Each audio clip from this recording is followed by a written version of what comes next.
Canada, and someone who has held the position of a special advisor to the Ogun State governor.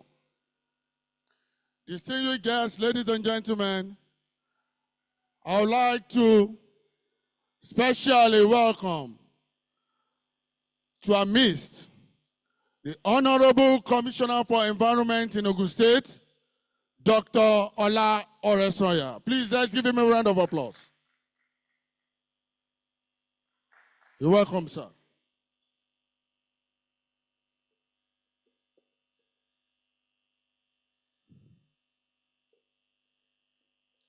Please, let's give him a round of applause as he's approaching the high table.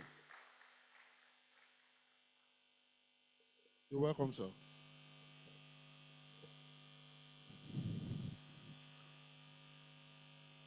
Distinguished guests, ladies and gentlemen, while we're still waiting for the Vice Chancellor, I would like to reel out the recognitions of the dignitaries in our midst.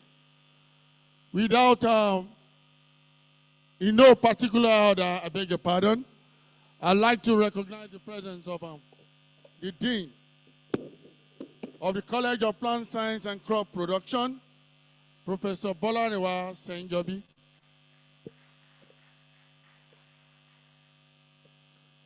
We have in our midst this morning, Honorable Commissioner, sir, the Dean College of Agricultural Management and Rural Development, a member representing the Senate on the university's governing council, Professor Emmanuel Fakoya. Please let's give him a round of applause.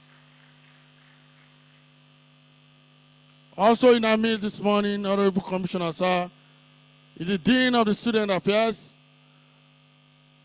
also a member representing the Senate on the governing council of this great citadel of learning, Professor Festus Adioshu. This morning, we are very glad to have in our midst also the director of the Institute of Food Security, Environmental Resources and Agricultural Research, a member of the governing council of the prestigious University of Lagos, Professor Olusegun Idowu. Please let's give him a round of applause. In our midst this morning, Honorable Commissioner, sir, is our Director of the Directorate of Research, Innovations and Partnerships, Professor Mutiu Busari. Let me specially welcome and introduce to us the anchor of the COPAFEU FUNAB, Professor Babatunde Bada. Please, let's give him a round of applause. Sir, can you please come to the high table? Thank you, sir. Please, let's sustain that applause, please. Thank you, sir. Professor Babatunde Bada has been working day and night to make this program a success. Please let's give him a round of applause once again.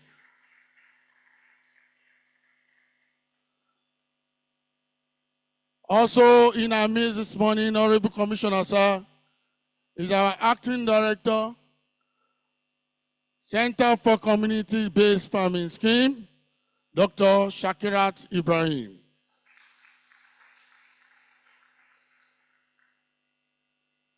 In our midst this morning, we have a former dean of the postgraduate school of this great university, Professor William Alegbele.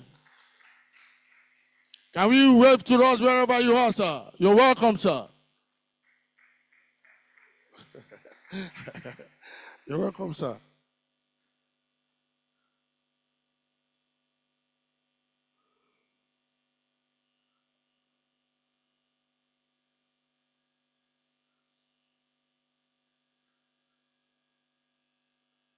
Also in our midst this morning, we have the head of department of the Animal Production and Health, Professor Lawrence Egbeyali.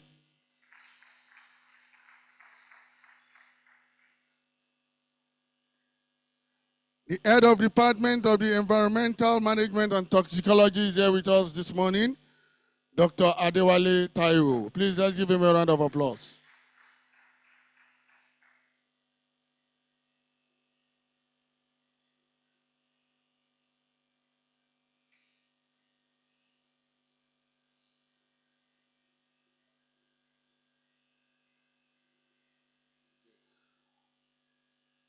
The Dean of the College of Environmental Resources Management is here with us.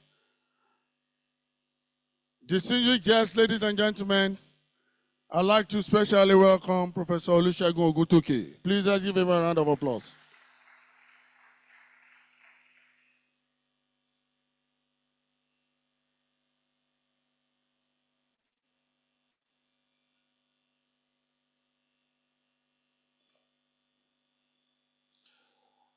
While we're still waiting for the Vice Chancellor for the workshop to kickstart properly, I'd like to crave the indulgence of the participants to please fill up the spaces in the central hall, please. Let's do that gently, please. It is for proper capture from our cameras. Distinguished participant, please. Let us fill up the spaces in the central hall. Thank you very much as we all do so.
Thank you very much. Present in this hallowed red chamber is the Director of the Agricultural Media Resources and Extension Center, Professor Jacob Olaoye. Let's put our hands together for him. You're welcome, sir. We also have in our midst the head of department of the Agricultural Extension and Rural Development, representing Professor Petra Abdusajil Salam, is Dr. Oyerunke Adekola. Please let's give her a round of applause. Thank you. I would also like to specially introduce Ross, a member of COPAFEU, who has been making. Okay, I beg your pardon. Please, I would like to now specially invite and welcome the representative of the Vice Chancellor, who is the Director of the Center for Entrepreneurial Studies of this great citadel of learning, Professor Emily Ayo John. Please, let's give her a round of applause.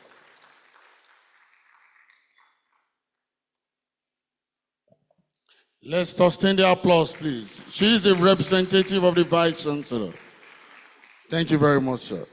Thank you very much, everybody. Without wasting much of our time, It is now time for us to rise and recite the anthems. The national anthem first, followed by the FUNAB anthem.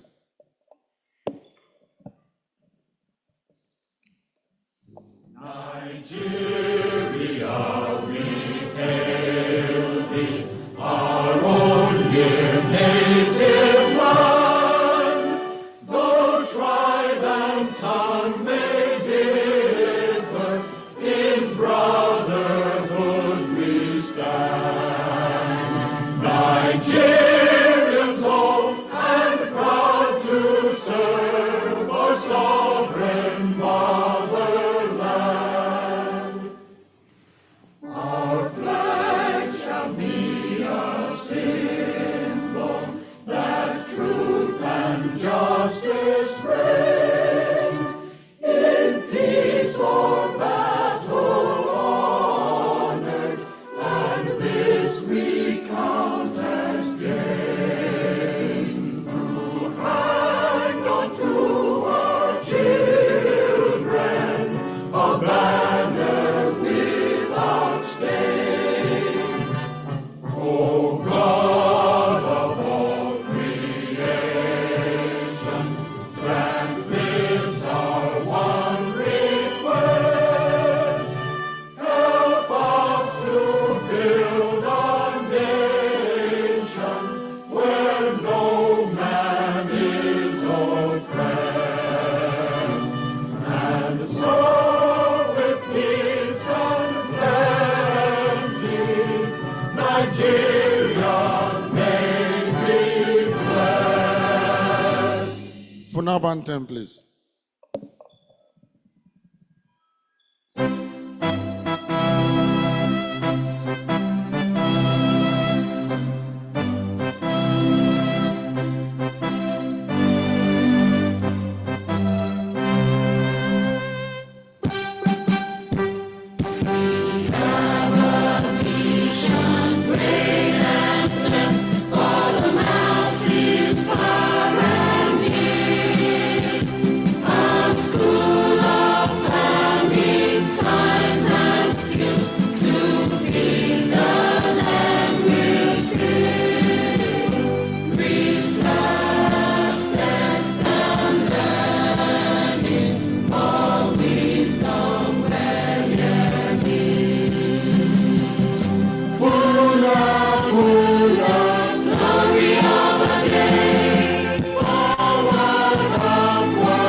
Thank you very much. Please, let's be seated.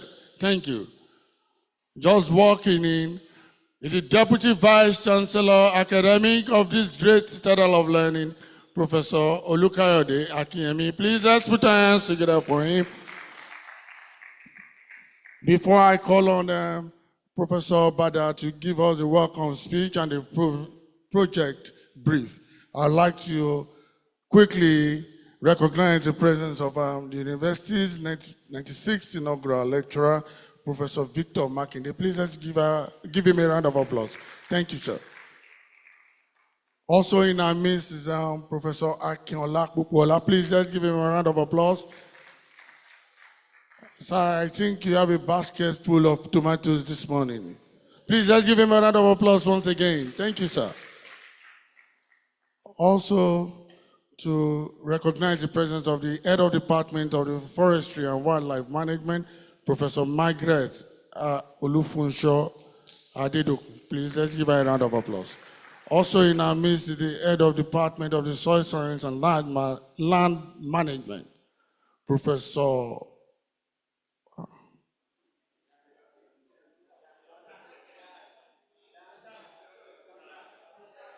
Jazz. I beg your pardon. Jami Aziz. Thank you, sir. Also to recognize the presence of the hardworking member of the COPAFEU, Dr. Oladeji Oladile. Please let's give him a round of applause. Thank you, sir. I recognize all the other participants here present, the HODs, the deans and directors here present. Please let's give ourselves a round of applause. Greatest Funabite. You are not here. I think you are not present here. On this note, I'd like to specially invite to the microphone Professor Babatunde Bada to give him the welcome speech and the project brief. Please, let's put our hands together for him. Thank you, sir.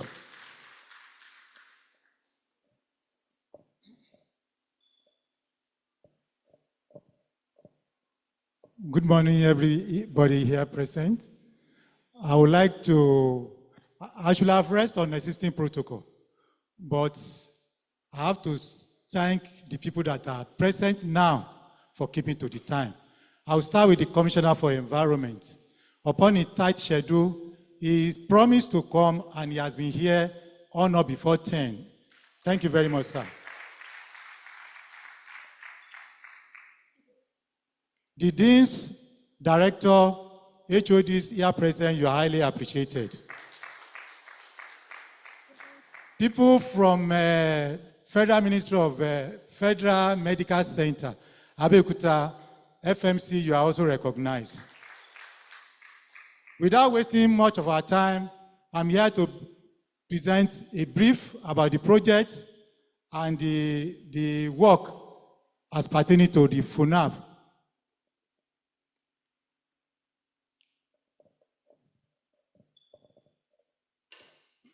So my welcome speech and COPAFEU project brief.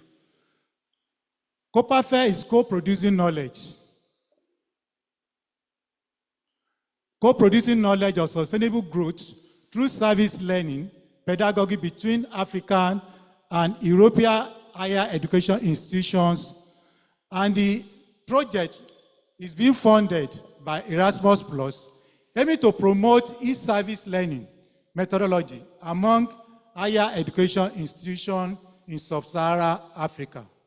The goal of COPAFEU is to enhance the capacity of higher education institutions to align the skills and knowledge of their graduates to ensure employability and entrepreneurial skills to meet the needs of the local and global labor market, while actively contributing to and shaping sustainable local growth. To do so, COPAFEU will develop an innovative, enhanced service learning methodology for the production and dissemination of high-quality, open access teaching material on sustainable local growth. What are the benefits? What are the objectives? Our objectives as COPAFEU. The first one is staff skill improvement. This project is not meant for students alone. It's for both students, staff, and the general public. So to enhance, improve the skill of higher education institution staff members in implementing an enhanced service learning method, including the production of digital open access teaching material. Also for the student employability.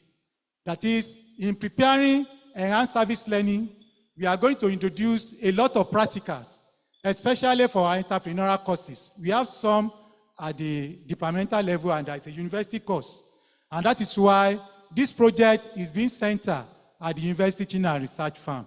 It's not meant for EMT students, it's meant for all the students, both undergraduate and postgraduate students of this university. Another objective is student digital skill.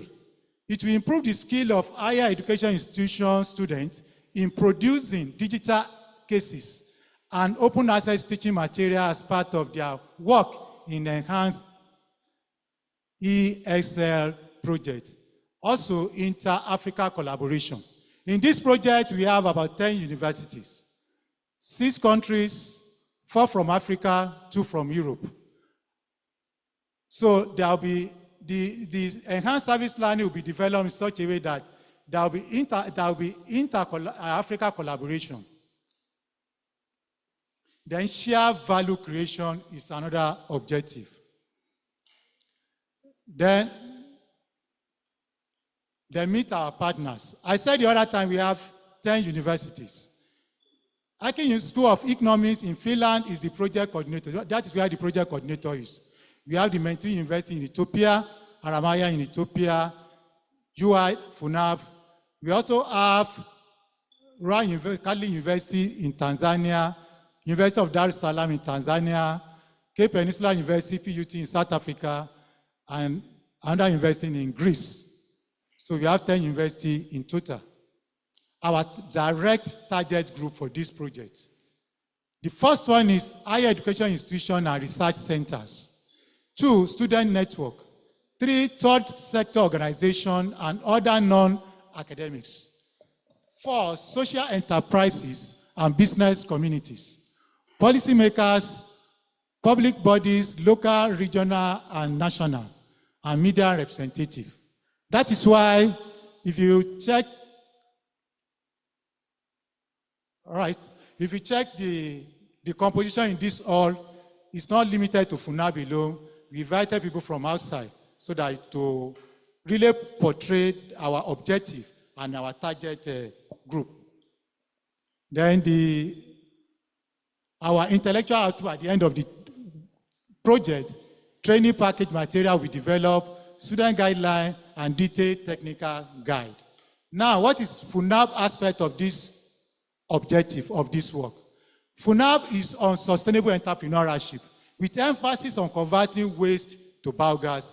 This innovative approach will help address present environmental challenges while promoting renewable energy solutions. You all know what we are facing. Go to our farm, we have heaps of cattle dungs. All these things are sources of biogas. The same thing, palm oil mill effluent. If I've been to where they are producing palm oil in FUNAB, that we have excess of palm oil mill effluent, and this is a source of biogas. Not only that, even somebody told me yesterday that, but why can't we use cassava peel as source of biogas? You are competing with goats. Instead of cassava peel, we have been using cassava wastewater. We just add cattle dung to it. We produce biogas. Then what our objective? Education, research, community engagement, and sustainable growth. That's for FUNAB. At the end of the project in FUNAB, we are going to establish our biogas center. I would like to appreciate the management of FUNAB under the leadership of Professor Babatunde Kainde for providing an enabling environment to carry out this project. They asked me, where do you want? I said, teaching and research farm. Go to that place, go and meet Mr. So, they will give you land. And they gave us land very close to where they are generating all this effluent, all this waste. Another one is, at the end of the project, we are going to put the complete biogas. Complete in the sense that not only digester, we have scrubbers. Scrubber means the same thing as purification chambers. Because the gases that are coming out, they are more than CH4. So the unwanted one will be removed, and we will be left with CH4 to power the activities at our palm oil processing section.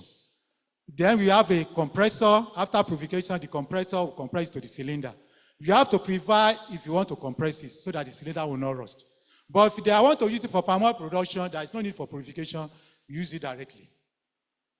The last one is development a training manual. A training manual will be developed so that whoever is interested can follow the manual and develop himself. These are the stages involved in biogas production. Thank you very much for your attention.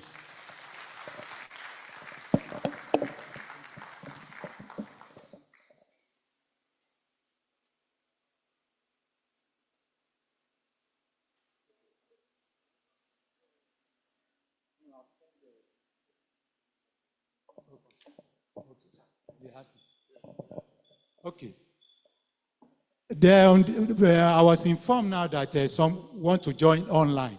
It's available online. Whoever wants to join online can maybe send message to me or Dr.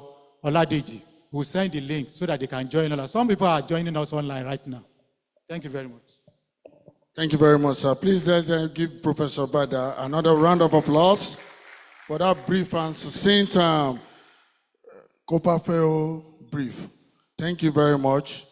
Without wasting much of our time this morning, and then I would like to specially invite to the top table the Deputy Vice Chancellor Academic, Professor Olukayode Akinyemi. Please let's give him a round of applause. Yes. Sir, we don't want to breach protocol, so we have to bring you to the top table. Thank you, sir. We have the Honorable Commissioner for Environment in our midst this morning. Yes, sir. You're welcome, sir. Thank you, sir. Thank you very much, sir. On this note, I'd also like to recognize the presence of the former Deputy Vice Chancellor of Development of this great university, Professor Clement Adeofu.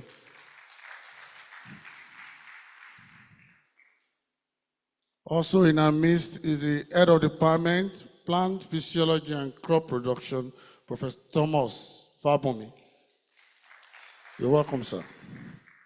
On this note, I would like to specially invite the representative of the Vice Chancellor, the 7th substantive Vice Chancellor of this great citadel of learning, Professor Olushola Babatunde Kehinde, ably represented here by the Director, Center for Entrepreneurial Studies, CENT, Professor Ibitaye Emily Ayo-John. Please let's give her a round of applause as she's coming to the microphone to give the Vice Chancellor's speech. Thank you, ma'am.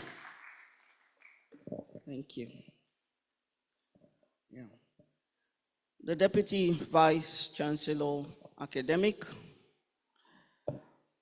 the Commissioner for Environment, Ogun State, Dr. Ola Oresonya, the Deans, Directors, Heads of Department, distinguished guests, esteemed speakers, fellow researchers, entrepreneurs, participants, staff and students, great Funabites. Good morning.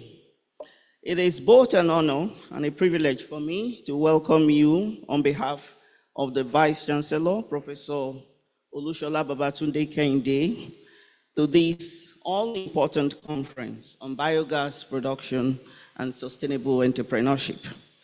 The Vice Chancellor has asked me to represent him at this conference because he is unavoidably absent here today. Indeed, he would have loved to be here in person. Therefore, on his behalf, once again, I'd like to extend our hearty greetings to everyone who has graced this conference today, whether in person or virtually. Once again, I welcome you to the Federal University of Agriculture, Abeokuta, the best university of agriculture in Africa, and the 7th best in the world. Our tripodial mandate is teaching, research, and agricultural extension. And our university core values, the exeges, are excellence, integrity, global relevance, innovation, and service to humanity. Let me congratulate Professor Babatunde Said Bada and his team for putting this stakeholders workshop on biogas production and sustainable entrepreneurship for the co-producing knowledge on sustainable growth through service learning pedagogy between African and European higher education institution project COPAFEU. Having you here from diverse fields of expertise and background is a testament to the critical importance of the topic we are discussing in the context of our global challenges. As we begin this conference, I want to first acknowledge the urgency of the issues at hand: climate change, resource depletion, and environmental degradation are challenges we no longer can afford to ignore. The need to develop solutions that are not only environmentally sound, but also economically viable has never been more pressing. We are living in a pivotal moment in human history where the choices we make today will determine the future of our planet and the generations that follow. It is through conferences like these that we are afforded an invaluable opportunity to bring together minds from across the world to collaborate, innovate, and create the sustainable solutions our world desperately needs. The theme of this conference is biogas production and sustainable entrepreneurship. It is apt for the moment. So as we move forward, we envision a future where biogas production becomes an integral part of our institution's sustainability strategy. Biogas production is not only a renewable energy source, but also a sustainable entrepreneurship opportunity. It has the potential to create jobs, stimulate local economies, and promote energy independence. In higher institutions, biogas production can serve as a hands-on learning platform for students, providing them with practical experience in sustainable energy production. On the other hand, sustainable entrepreneurship, defined by its commitment to creating value that benefits society, the economy, and the environment, is a powerful tool that can accelerate the transition to a more resilient future. Entrepreneurs today not only are tasked with solving problems, but also with creating systems that respect the planet's boundaries and contribute positively to the society. One of the most promising avenues within sustainable entrepreneurship is the production of biogas, a renewable energy source derived from organic waste through a process known as anaerobic digestion. Biogas stands out as a critical solution in our pursuit of a sustainable future because it addresses two significant global challenges simultaneously, that is energy and waste management. At the same time, the byproducts of biogas production, known as the digestates, can be used as organic fertilizer, improving soil quality and promoting sustainable agriculture. This creates a circular system where waste is no longer seen as a burden, but rather as a resource. This synergy between waste management and renewable energy generation is a perfect example of how sustainable entrepreneurship can address multiple pressing issues in one solution. But as many of you here today know, the journey towards widespread biogas adoption is not without its challenges. Biogas production requires the development of innovative technologies, the overcoming of financial and regulatory barriers, and the fostering of a supportive policy and market environment. However, despite this challenge, we must recognize the tremendous opportunity that biogas presents, not just as energy solution, but as a catalyst for economic development, rural empowerment, and job creation. Here at FUNAP, in line with our vision to be a center of excellence in knowledge generation towards global development and the sustainability of an environmentally friendly society, we are proud to contribute to this growing field of research and innovation through the research work of Professor Bada, his team, and others, with the support of their sponsors. Their work in sustainable energy, including biogas technology, is paving the way for new approaches that can be adopted globally. By collaborating with entrepreneurs, we aim to ensure that the solutions they develop are both practical and scalable, with a focus on maximizing the impact of biogas production. As a university, the objective of our Center for Entrepreneurial Studies is to create and provide an academic environment such as FUNAP, in which students will be exposed to the entrepreneurial environment through our specialized programs, research initiatives, and partnership. We are preparing our students to be leaders in the field of sustainable entrepreneurship. Our goal is to equip them with the tools, knowledge, and mindset to create businesses that are not only profitable, but that also contribute to environmental and societal sustainability. This conference, I believe, will serve as a platform to bridge the gap between theory and practice. In the course of the day, we will hear from a diverse array of experts and practitioners who will share their insights, experiences, and innovative ideas related to biogas production and sustainable entrepreneurship. We are thrilled to have a lineup of distinguished speakers who will address the latest development in biogas technology, successful business models, and the policy frameworks needed to foster this growth. Their expertise will provide valuable guidance as we move forward in our collective mission to create a sustainable future. The importance of collaboration cannot be overstated. We all have a role to play in advancing biogas production and sustainable entrepreneurship. Together, we can build a future where sustainability is not a choice, but a fundamental principle that drives every business, community, and individual decisions. As we embark on this conference, I encourage us all to embrace the spirit of collaboration and innovation.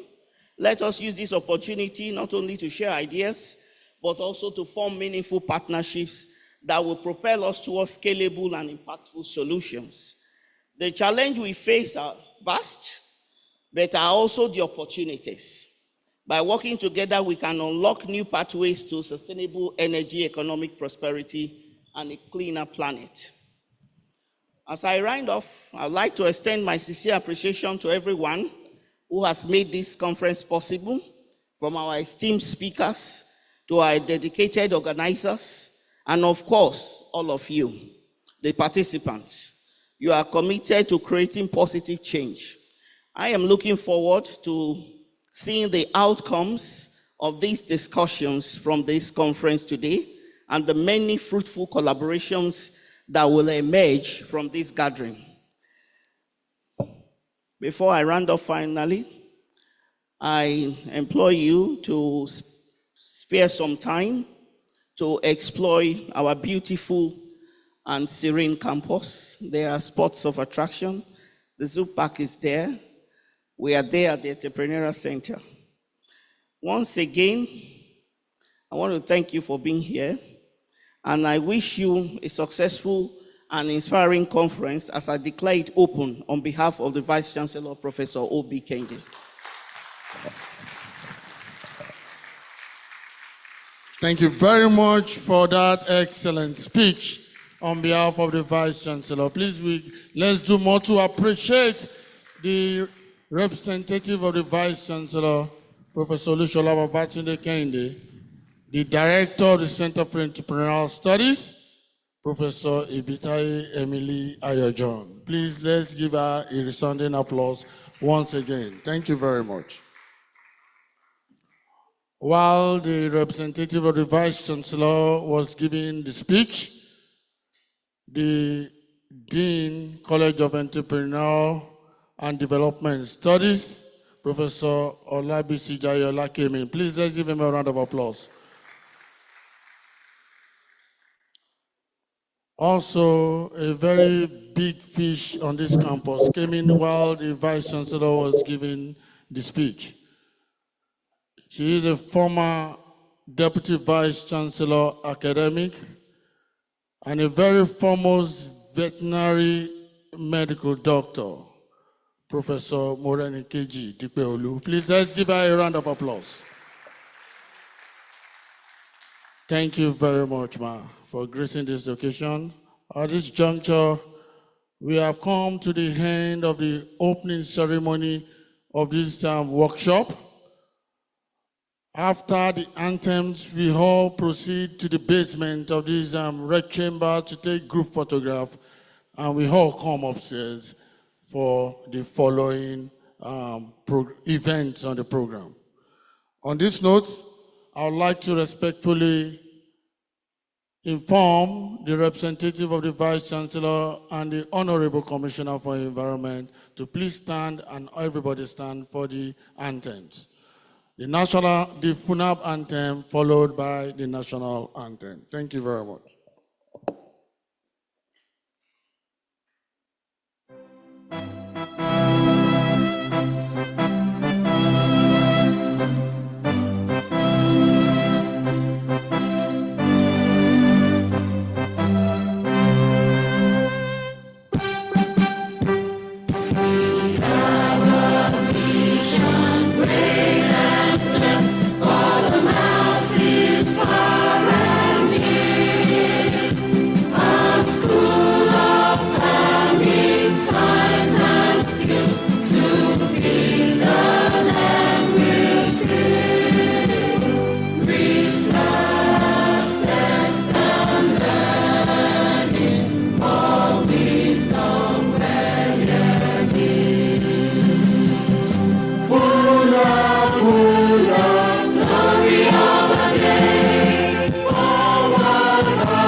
National anthem, please.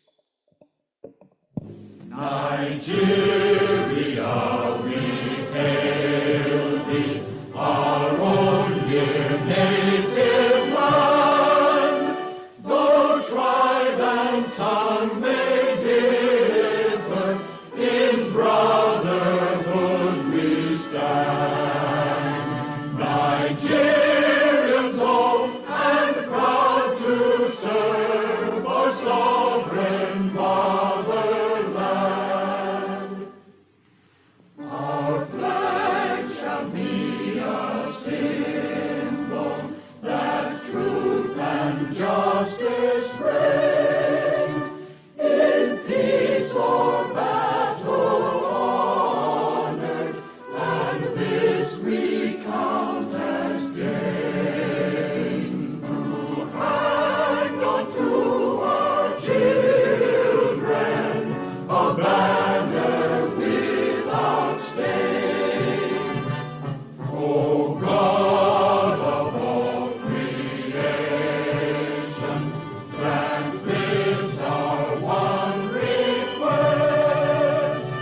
Help us to build a nation where no man is oppressed, and so with peace and plenty, Nigeria may be blessed.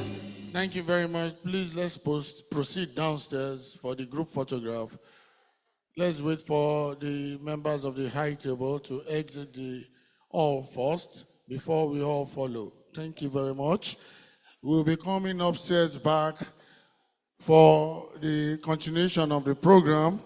The Honorable Commissioner for Environment, Honorable Dr. Ola Oresonya, will be giving us a presentation on environmental policy for biogas production. Distinguished guests, ladies and gentlemen, Dear participants, please let's proceed downstairs for the group photograph. Thank you all.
Ladies and gentlemen, it is time to listen to the Commissioner for Environment. The next program on agenda is to listen to the Commissioner for Environment. This is the time everybody has been waiting for. Welcome with me, Honorable Hola Oresonya. So come and give a speech. You're welcome, sir.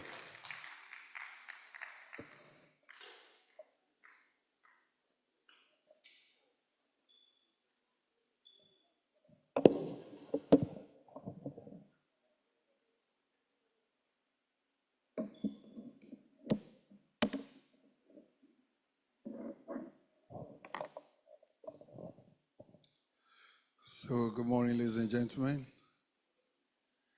And most especially the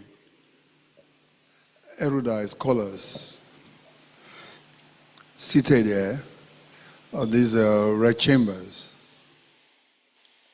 And, okay, Professor Diouf is not there now. And Professor Bada, especially recognized. And I think somebody walked up to me there, one of the lecturers here, and he told me, he said, welcome home. And I think that goes a long way. Maybe for Professor Bada and Co, and probably Professor Adiofu, you know the meaning of that. I started teaching at this university as a part-time lecturer. Such a long time ago. I think that was I think I started in 1996. And when I was invited to develop a curriculum on waste management for the School of Environmental Management and Toxicology, then I developed that course, EMT 504, and even for postgraduate level, EMT 706.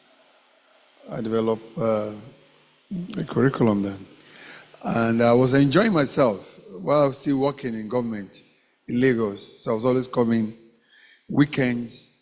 It was a joy of impacting knowledge from the practical standpoint. And that was a lovely time I had here. I think I handled the course for almost 10 years before I dropped it when the pressure of work in Lagos could not allow me to go ahead. That was when I became the CEO of Lagos Waste Management Authority. So I had to drop the course. But anyway, I'm back in the academics now anyway. Yes. This time around, maybe not in FUNAB, but with the University of Lagos, I'm still taking a full-time course with a postgraduate student on environmental geology. So, and at Lagos Business School, where I still teach every Thursday. So the academic environment is an area of comfort for me, and I love the academic environment because the bedrock of development is learning. What you cannot learn, you cannot develop it. So when we keep grumbling about what is going on in Nigeria, let's check our process of learning, our process of education. And I want to appreciate this university, FUNAB, for knowing fully well. I mean, as at the time I was engaged by FUNAB then, we call it UNAB then, The whole idea was to explain to the student then the practical point, the practical standpoint of these academic theories. The university started this entrepreneurship goal long time ago, and it was one of the bedrock of this university, to be able to groom students to be self-sustaining by the time they leave the school and be able to apply knowledge in the society. And I think that's one of the reasons why I had to leave everything I have to do today to honor the invitation by Professor Bada, because I know it's all about the knowledge sharing, which is the principle of this university, which is what I believe in so much also at the Ministry of Environment. So I think we can give a round of applause for Professor Bada and the university. And I need to tell you that we have a collaboration going on with the academia, and FUNAB is one of the university working regularly with the Ministry of Environment. We have the town and gown regular meetings on a monthly basis, where this university is one of the universities that consult with us. So, looking into the topic that was given, yes, the biogas production and sustainable entrepreneurship, environmental policy for biogas production. So my job is to look at the policies, because my job mainly now in government is a policy maker. So I formulate policies, and I want to make sure that they are informed policies.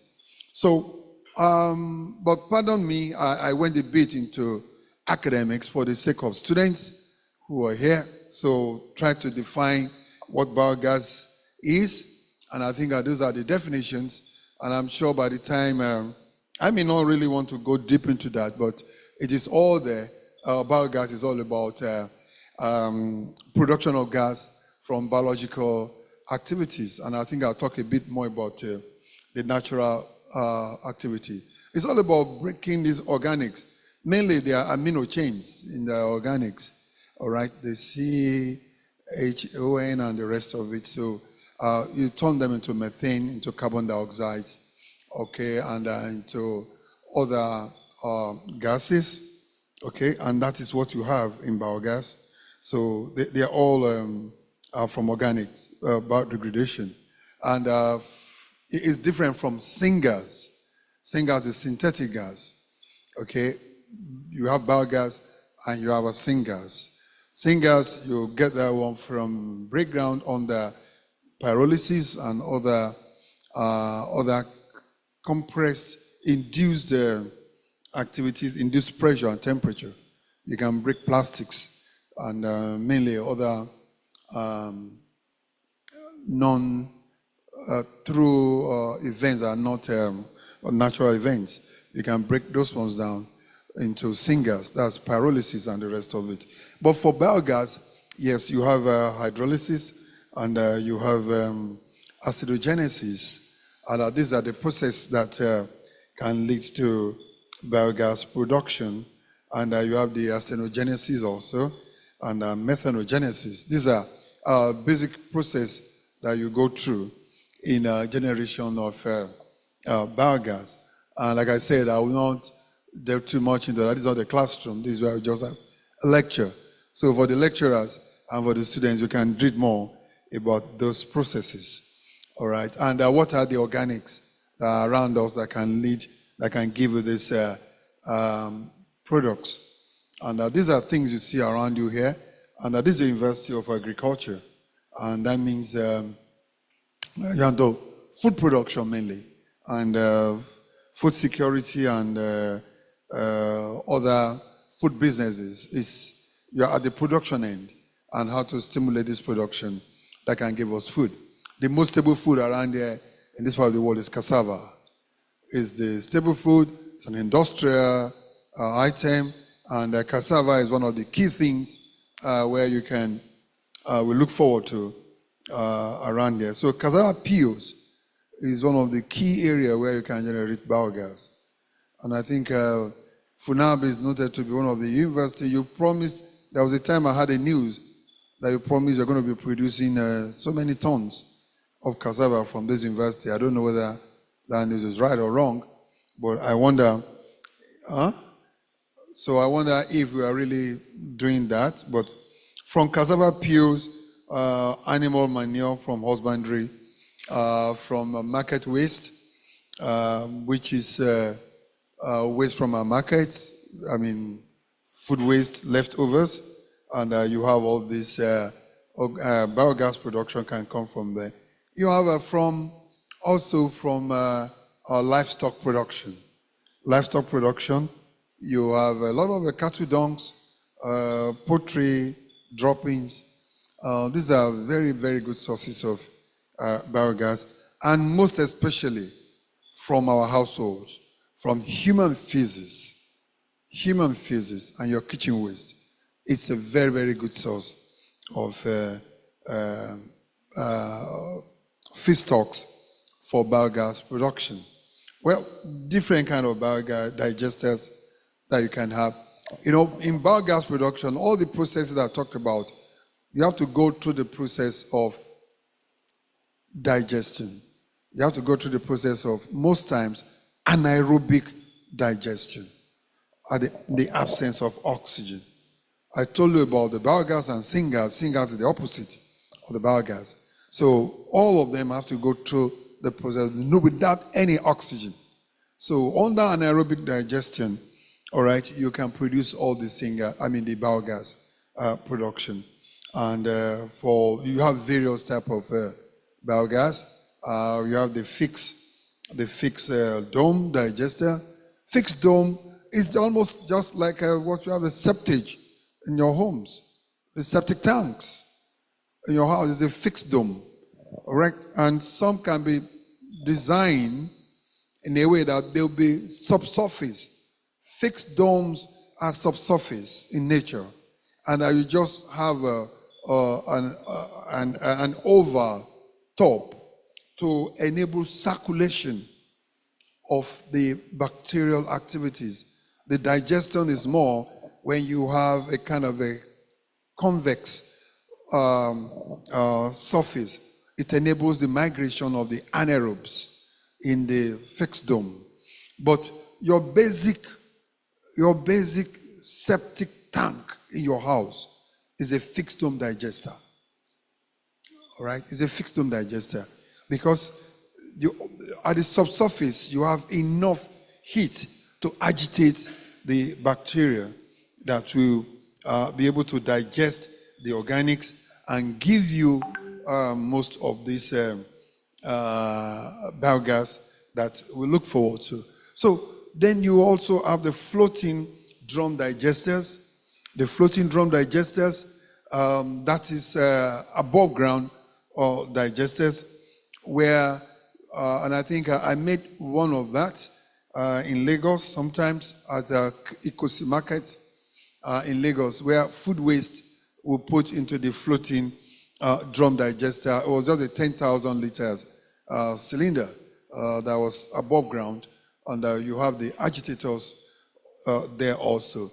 The floating drum digesters, the problem with floating drum digester is that you have to agitate the anaerobes.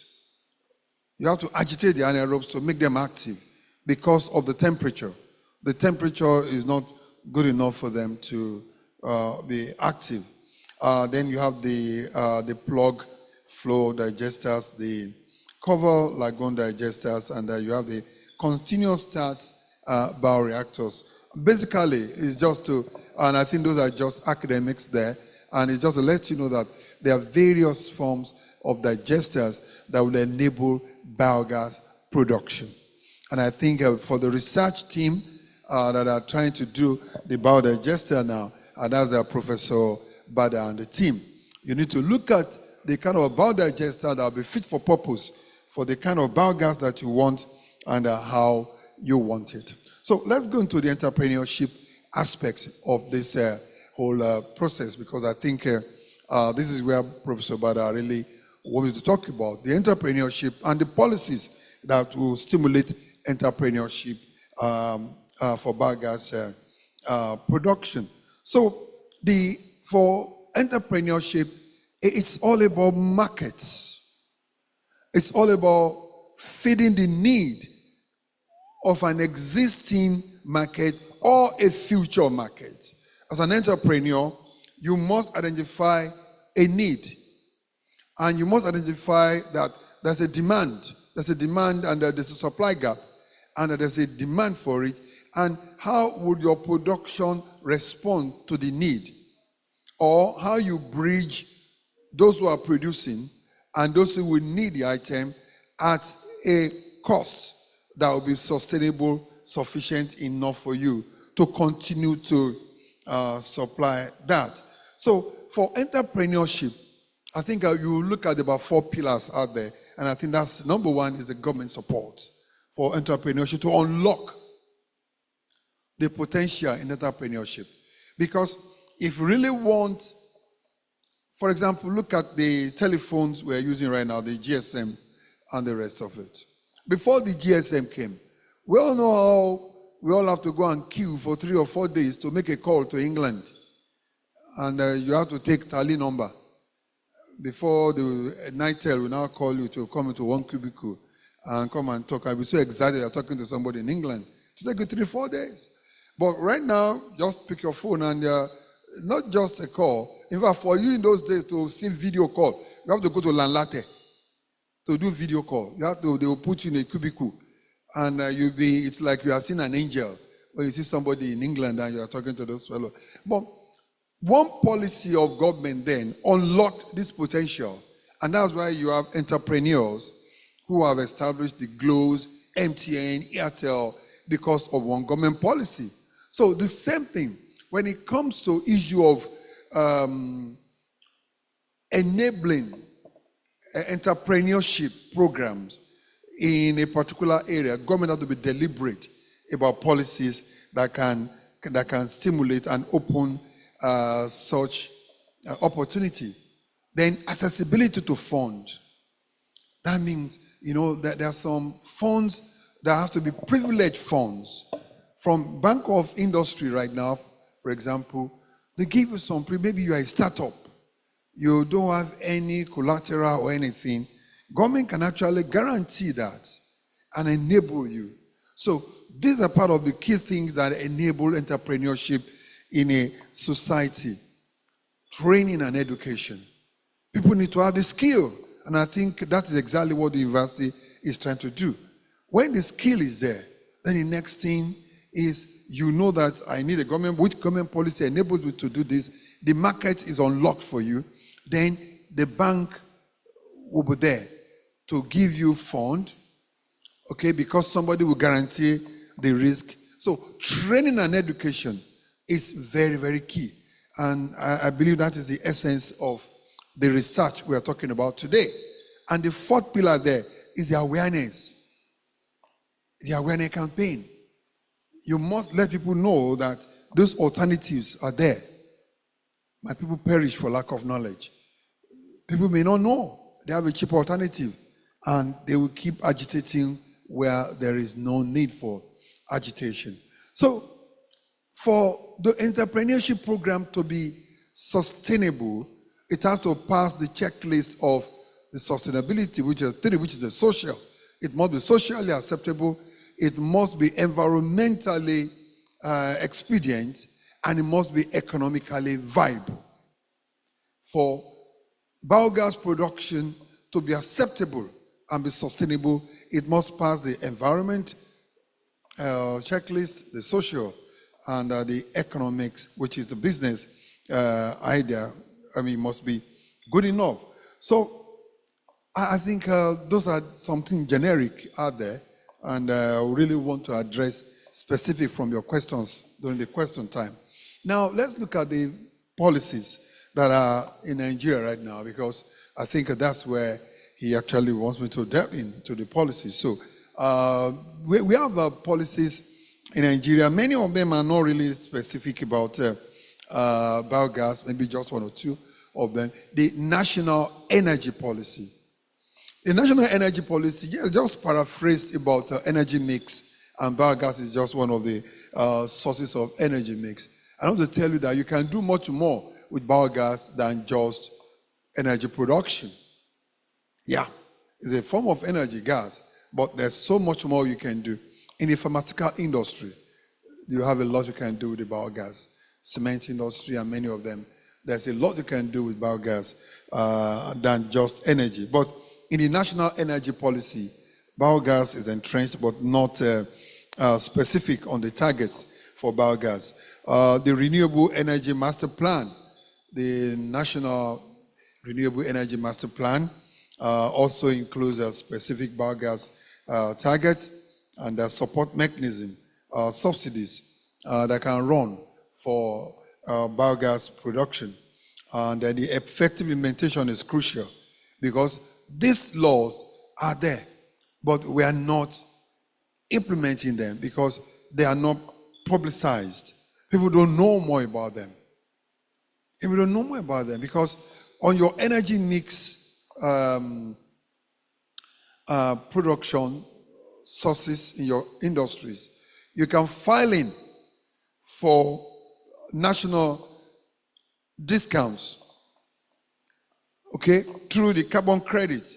The Nigerian carbon credit market can actually give you carbon credits on biogas production at household level, at industrial level, because you are contributing to the nationally determined goals. For many of us who are conversant with the Paris Agreement, with Nigeria as a signatory, under the Paris Agreement, okay, the nationally determined goals, Nigeria must be by 2030, we must have reduced our carbon footprint by 20% unconditionally. Unconditionally. That's a global engagement. We have signed for it. And with the global support, conditional goal, 47%. That is, if you're able to get grants like this, for studies like this, and the grants are available, okay, when you have studies that can reduce the national carbon footprint, you get a fund for it. The national government will fund it. The National Sovereign Fund will give you fund for it. It's right there in the policy, the Renewable Energy Master Plan for the nation. And it is one of the key sources, one of the key areas the federal government is looking at to enable the government to achieve the 20% unconditional target for the Paris Agreement in carbon emission reduction. So there is the CER carbon emission reduction certificates you can get on that, and you can trade on it. The university as an entity can get money from converting the organics into biogas, and you get money for it, okay, because it will have reduced the carbon footprint for the energy. The biofuel policy of the federal government, that one looks more into the liquid biofuel, all right, that you break rather than take it to gas level, you can break down the biomass into fuel, into the liquid level, and you can reuse that liquid as gasoline or as diesel for your engines. You can break down from wood, from maybe sugarcane, herbs and everything. You crack it down to fuel, okay, to diesel. And vehicles can ride on it. So you have a kind of support on the national policy for that. And the Nigerian Renewable Energy and Energy Efficient policy is also about the biogas production and the footprints that you can get from those areas. So those are actually the national policies that are in existence. But are those policies, are they perfect? No. They are not perfect. There are gaps in them. Maybe those gaps are the reason why people are not taking advantage of those policies. So now, in the policy that I've read to you, I think we can go to the next slide. Okay, you don't have the no biogas specific targets on those policies. Because one thing is to have a policy, another thing is to have the implementation roadmap. Implementation roadmap will pin you to targets. So your deliverables are clear and everybody work toward those deliverables. For example, one of the gaps I would say is missing there, the targets for biogas production under the 20% national unconditional target of the 20% should have been specified. That is, biogas will be 5% of the 20% unconditional energy alternatives. We don't have that set already. So everybody is just working, playing football without goalpost.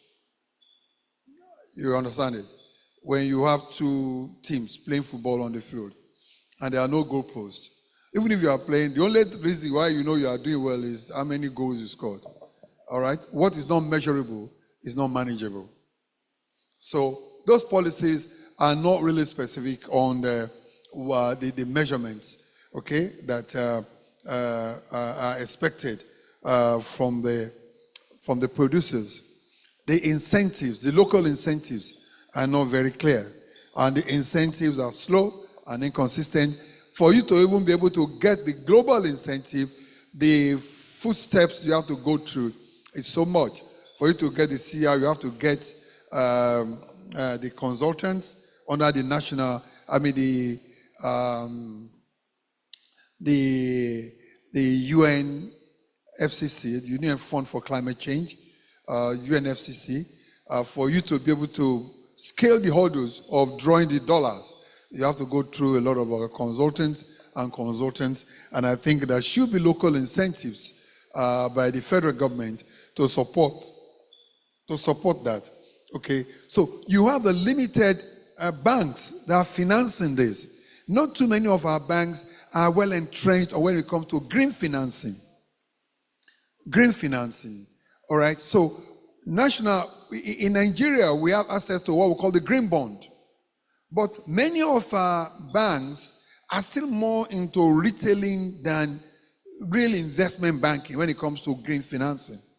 So we still have an issue with that. For example, Access Bank has about $2 billion of green bond hosted in the bank. That is, this is bond Access Bank can draw from the global fund under the UNFCCC arrangement if they can package projects, okay, that will meet up with those conditions for this green bond. So Access Bank can actually give you a guarantee to draw fund globally under the $2 billion green bond. But Access Bank itself does not have enough staff who will be able to market this bond, who will be able to distill these ideas to the people who need to support this. A project like this should actually be able to tap into the green bond for production. The value chain is right there. I'll read up to you the value chain around that area. So these are still gaps in the area, okay? And when it comes to production of biogas and the rest of it, okay, one of the key production area is in domestic waste. Nigeria generates about 32 million metric tons of waste annually. I'm sure it's over that now. Okay, that's what we generate annually from waste. And 40% of this is organic. And 65% of the waste we generate is biodegradable. 65% is biodegradable. And these are feedstocks that can feed into the production. But the waste will not move on its own to where to be processed. You need efficient waste collection system to be able to collect effectively well and to be able to produce efficiently. The gap is still there. We still don't have that. Nobody to fill the gap. Go to most of our cities, you see, we'll talk about waste problem in our markets. Whereas these are assets waiting to happen. This is gas waiting to happen. This is money waiting to be converted into assets. We still look at them as problem, but they are assets waiting to be made. But it must be collected efficiently.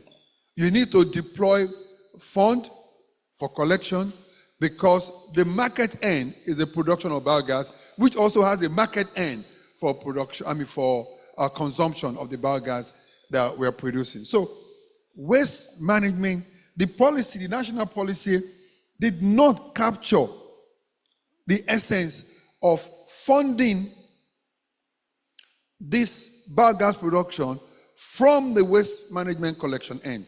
Has it been, there's an incentive in that policy that says for every waste management organization that's able to collect waste for biogas production, you must have this incentive. That is from the National Sovereign Fund or the Green Bond will give this incentive. Maybe that would drive, maybe all the waste in the market will disappear. Typical example I'll give you. This, you see people picking these bottles all over now, isn't it? They look like mad people, isn't it? For each of those bottles, for a ton of this bottle pick now, it's about 350,000 naira. They will sell a ton of these PET bottles. It's 350,000 naira. You see more people picking it because there's a market for it. And these are the key things we are talking about. If the business is right, you will see people walking in that direction. I remember in my days as head of waste management in Lagos, we used to have problem with pure water sachet. I say pure water sachet, yeah, ban them, ban this one, ban that one. Pure water is blocking the drainage and ban them.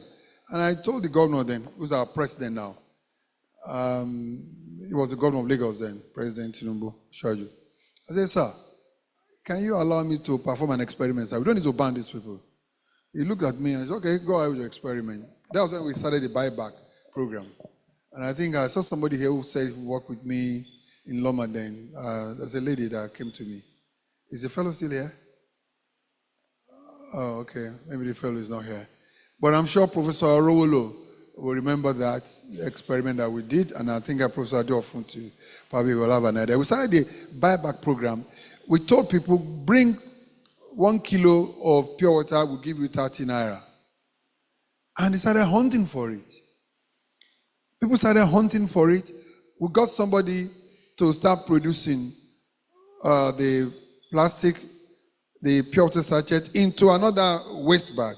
And we established that at Olusosun dump site. That time.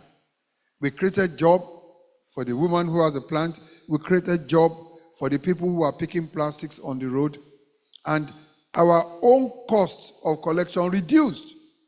The money we were saving from collection, we used it to create job. We created job for people. The woman, we have a lot of women who are picking, they started picking pure water sachet all over. And they had food to eat because they were making money. They will come quickly, 30 naira, they will say that one, go again, 30 naira. You can run about 4 or 5 times a day. They were busy. They were off the streets. There were no more beggars. They were solving the environment problem. We solved the social problem of no work. And we solved the economic problem because we created a new job for the extruders, those who were into plastic company. Because what we saw was a problem, but was a potential prospect. And that's exactly what we did. And for biogas production, it has to run that circle. It has to run that circle. That way it will be sustainable, it will be enduring, and all of us can actually have the benefit of it. Okay, so the skill that is not there, the low skill, is the policy did not capture the training. How national government can say, oh, if you are going to specialize in training as a biogas production, oh, government will pay half of your school fee, or there's a scholarship that will go for you. That's how to be deliberate about grooming people. China today, they are the giant in tech and everything like that. There was a time everybody in China was paying. Once you are a Chinese student, you are in the field, it was free. They were going to Europe, everywhere in America and Europe, on the fee of the government. Government was sponsoring them, free. Today, they are all back and they signed a bond to come back to the country, to come and invest, to come and apply the knowledge. Today, they are the giants. We need to be deliberate, okay, in our training for the skill acquisition in that area, and that policy did not capture that, all right? So, the grid integration But with the present law now on about supply, willing buyer, willing seller, the new law on energy probably will have addressed that. But before now, you cannot even integrate energy you generate from biogas production into the grid. It was almost impossible, okay, because the cost that they will offtake from you is so low compared to what it will cost you to produce. So naturally, there's supposed to be a discount. The government is supposed to offset the risks. Government is always a loss leader when it comes to innovation and incubating new ideas. Government should be the risk bearer, okay, and pay you the deficit, but they will to stimulate the continuous production from that area. Compost production requires land.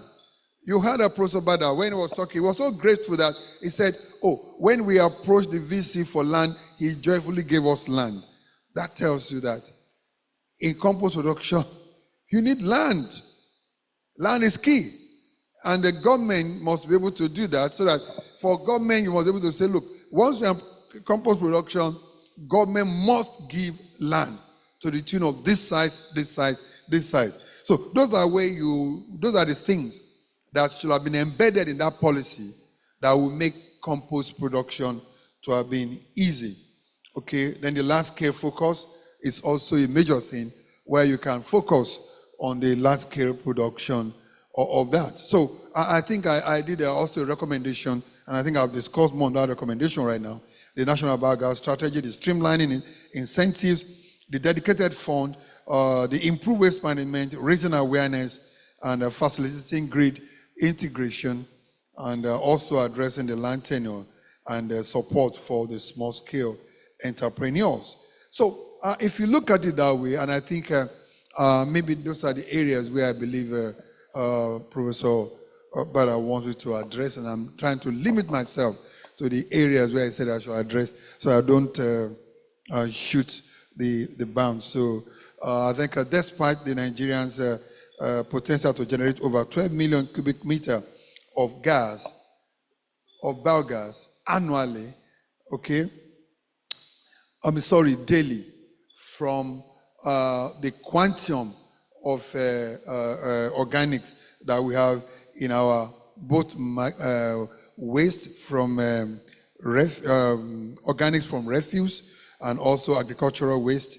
Less than 1% of this potential is currently being utilized. Well, so for sustainable entrepreneurship in biogas, there must be support for entrepreneurs, fund biogas startups. I think I mentioned that.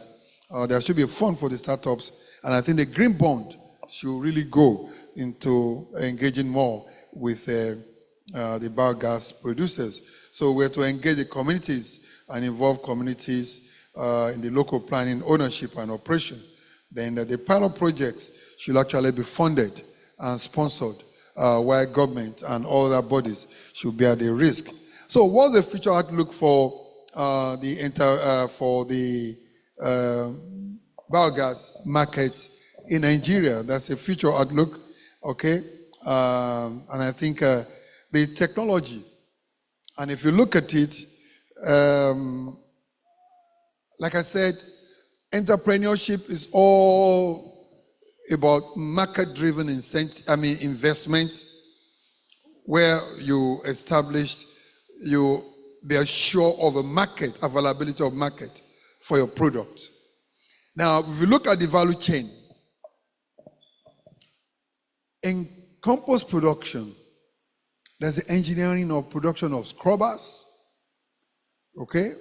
You can have people who are going to be specialists in scrubbers. Scrubbers are to clean up the associated gas, okay, and give you richer methane.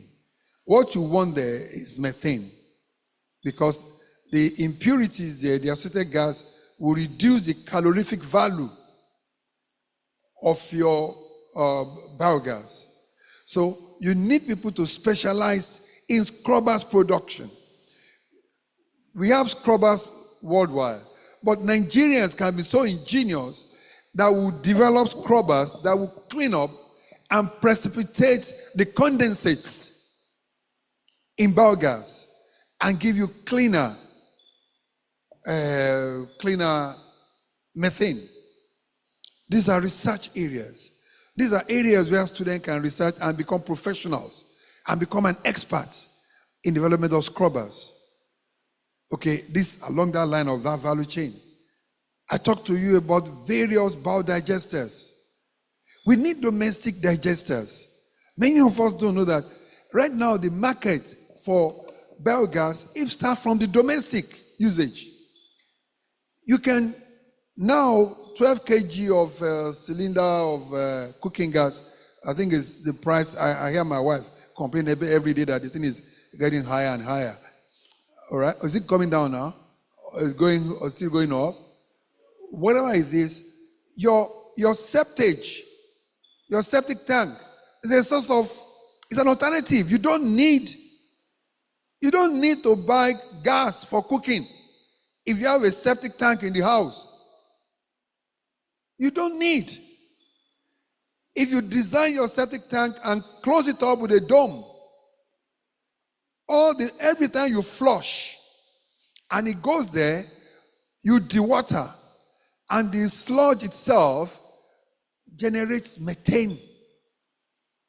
All the food waste you are throwing away, throw it into that place.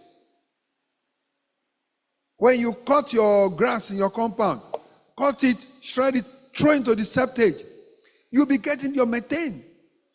The one we did at the Ikosi Market from the food waste, we use it to power 10 kVA generator for the markets from the food waste. So, if we can design our domestic methane production so well, you can generate your own power in your house. Use it to power generator, gas generator, and also use it to cook in the house. It's not rocket science. It's no brainer. You have this being used many areas in India now, and it will reduce your cost of whatever your monthly bill. It will reduce. We just need to take care. But because we were getting gas so cheap and electricity so cheap before, we are not thinking right about it. And I want to believe necessity is the mother of invention.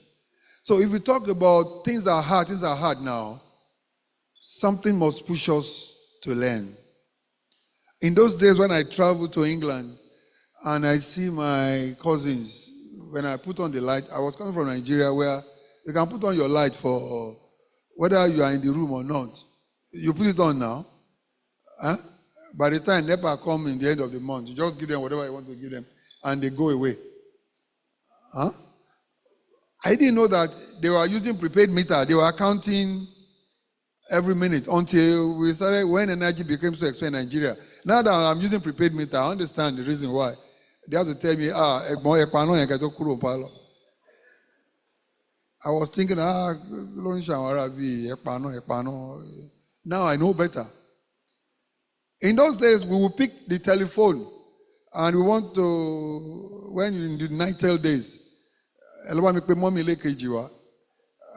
will put a hold on for 30 minutes because we are not paying for it. The same thing. What is happening right now is to help us place our priorities right. Professor Bada and the team, this is the time you need to let people know that in their homes, they can save the cost of the monthly bill by 25% if they can produce power their generator from their physics and produce cooking gas from their home. This is what will apply to everybody. That's a social component of this project. And I think we need to look at it from that aspect. It will help a lot. So it is the real value chain is so high. For storage, we can have various storage designs by students who can design this biogas storage at homes. Gas networking, for biogas gas networking. You can have flexible pipelines that can be so efficient and cost saving. compressors. Compressors are needed. These are the real value chain. Business a lot. Okay? And biogas store production. Okay? The biogas generators. So that everybody in the house, you just plug your generator to your septic tank and it will be giving you light. As long as you'll be begging people to come and pull your house so that you turn it to gas. Because you need it, you turn it to gas.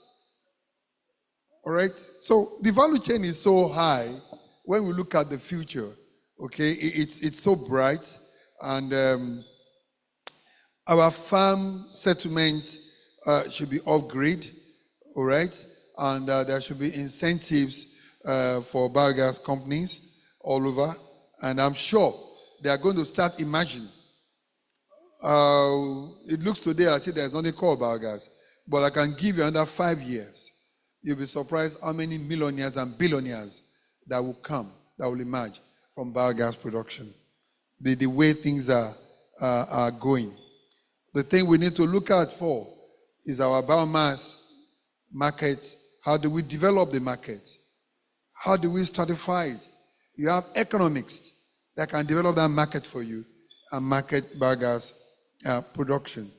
All right. The cement industry in Ogun State is now biomass they are looking for and biogas. We have a program going on with Lafarge and Dangote and about 4 of them of the companies. Okay. We are working with them at the Ministry of Environment on decarbonization. All right. And we are working with McKinsey and several other investment groups, both locally and in the US, that we're going to turn the 3,000 metric tons of waste we generate in Ogun State daily into what we call the MRF, material recovery, to RDF, refuse-derived fuel, which is almost like lignite. And it's going to replace the fuel, the fossil fuel they are using in most of the cement industries in Ogun State. And I can tell you in the next less than 1 year, we should hit the ground with the first production. All right, so we're working seriously on that. And even what they need is almost about 10,000 tons of biomass on a daily basis. 10,000 tons. We have to import from Lagos. And we need, if you don't need your greens, we'll come and collect your greens and we'll use it for biomass production because we have the cement industries. They are ready to pay. We have finished the business model. We have looked at the cost of production and the market price. It's so fantastic. And we have a lot of energy companies that are showing interest in that. So, biogas production, the future is very, very bright. For hotels, most hotels now go to OOPL, the Obasanjo Library. Obasanjo Library, they power their kitchen from biogas, from the physics. OOPL is not far from here. Go there. Go and look at it. That's what they're doing. All the gas, the biogas from the septic tank goes into the biogas production outlets and it goes straight to the kitchen there in OPL.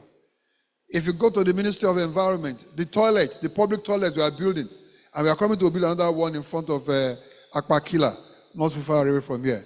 All the public toilets we are building right now, they are with biogas. Because we're using bioreactors. We don't use the septic tank again. They are bioreactors. The physics there powers the toilets. We have one at the entrance of the secretariat.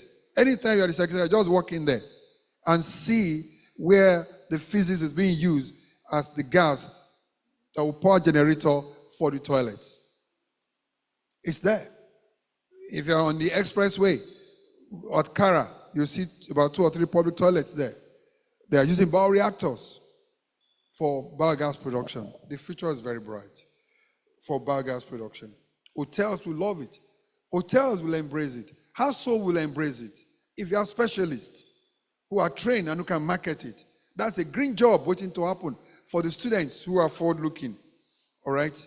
So We only have to perfect the business model and the training. FUNAB can be the real institution that will groom the next specialists, the next entrepreneurs in biogas production, and break that new ground in a business for the community.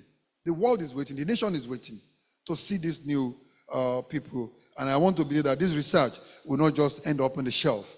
It will have a life that will go beyond just the rhetorics. All our farm settlements, they are waiting for this to happen. And I think finally, okay, I think in conclusion, I think we've talked about so many things here. I've given you a summary, but honestly, it's a call for action. Call for action. And the call for action for the Professor Bada and the team is that what we need, what I want to look at for, what we're looking at for, is compost production is a no-brainer. Biogas production is a no-brainer. But what we want to see is a low cost. The research findings will give us that you can do this at a lower cost, and the economics, okay, of alternative sources to energy, they can market this. So we look at this low-cost production, and we can maximize the market. For the institution should be able to use, we should have maybe like a section of this institution using the biogas to power what they are doing here. Okay, that would be the real life for this research, where we can say, oh, this hostel, this hall is being powered by biogas from all the cuttings, the vegetal cuttings, and the sewage that we use in this university. We are using it to power these institutions in this particular sector, and probably the farm settlement that you have here. Let's look at create a replica of the Songhai settlement. You visited the Songhai settlement. Create a mini settlement there, where all the livestock feeds, you aggregate them so that you can train farmers, you can train government officials to come and see in practical how this thing can happen, where everything that they call waste will be converted into assets. What we call a zero waste farm settlement. And finally, waste is not waste unless you waste it. Thank you for listening.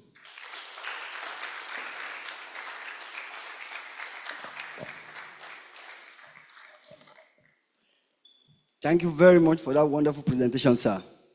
You will all agree with me that he has done justice to biogas and entrepreneurship, as well as it's sustainable. And just as he has rightly said, if the business is right, you will see people working in that direction. Once again, that is the Honorable Commissioner for Environment, Honorable Ola Oresonya. Let us give it to him again, please.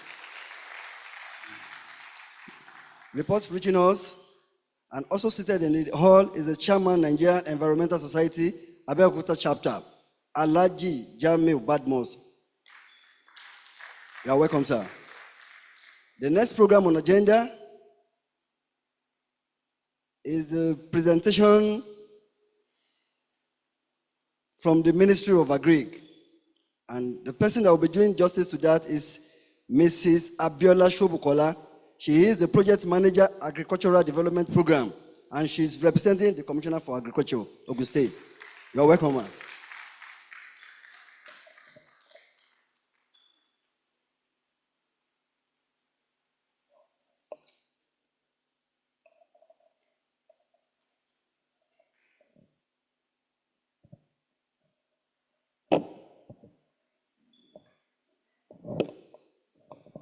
Good morning, everybody. I welcome all of us to this program on biogas production. My Honorable Commissioner for Environment, Ogun State, I welcome you, and the COPAFEU team, led by Professor Bada. Just like my Honorable Commissioner said that he's familiar with the academic environment, I am familiar with the rural environment, because the research we take research from the shelf of from research institution to the farmers. So what are those things that we need to talk about? Under these biogas that we are talking about, to say that it is the farmers are yearning for it is an understatement. Because if you go to the rural settings now, those of us sitting down here, we'll be thinking that in the rural settings, you don't need to buy firewood, but that was in the olden days. Those in the rural settings now, they buy firewood to produce everything that they are doing. Another challenge that they have is taking care of the waste from their produce. The challenge is a very big one, because if you go to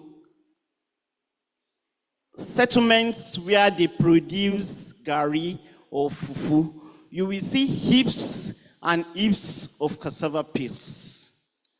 The farmers, they don't know that even the gas that is emitting from these heaps is not good for their health. They are not aware that it is not good for their. You will even see their children playing on top of these heaps.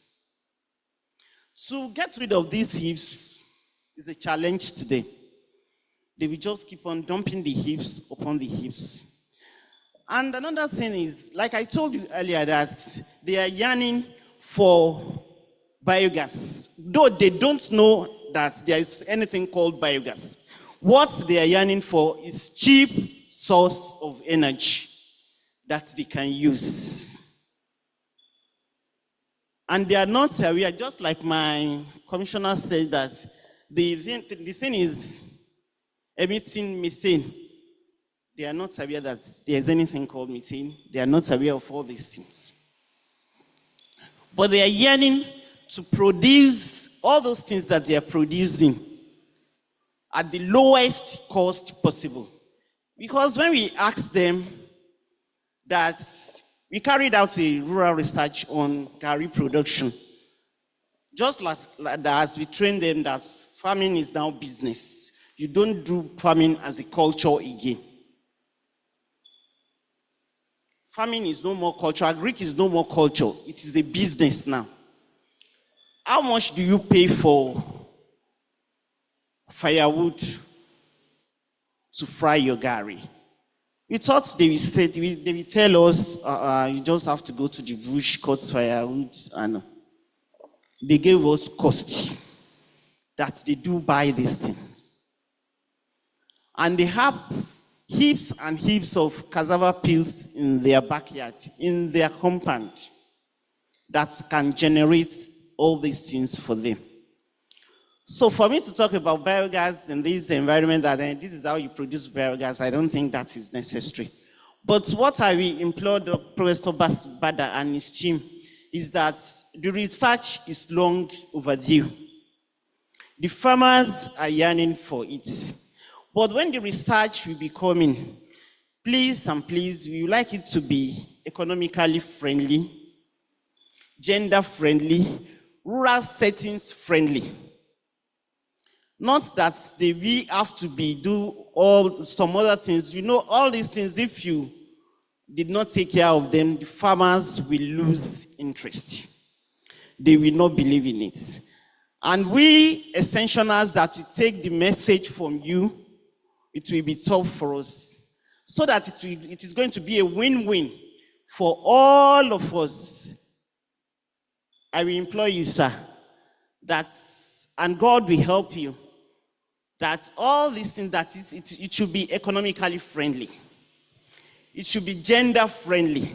Not something that it is only when you see the male folks that can operate it.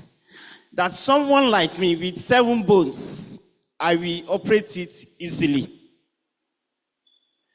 So, on the biogas that we are talking about, what do we talk about biogas for the farmers? The farmers, you know, they need energy for so many things.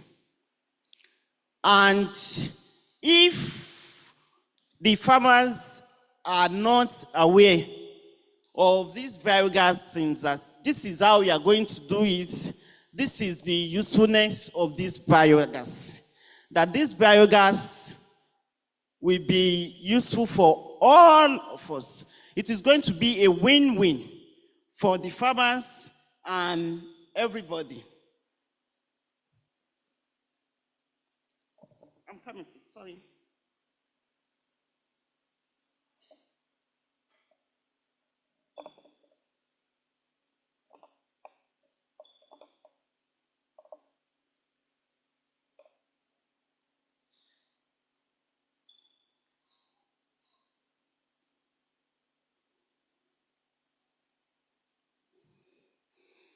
So after talking about biogas production, we know we have so many agricultural waste, crop residues, animal waste, raw fruits and vegetables, grasses that are laying fallow in the rural area. And the farmers, despite all these things that they have, they still use fossil fuels. If you go to the villages now, the farmers are using cylinder, 3 kg cylinders, 6 kg cylinders, 5 kg cylinders. And there are vendors who are selling all these things to the farmers there. And talking about the environment now, we are now talking about renewable energy, which this research is talking about of creating. And they are going to create organic fertilizer, which will reduce energy cost and income for the farmers and all the stakeholders playing in the field.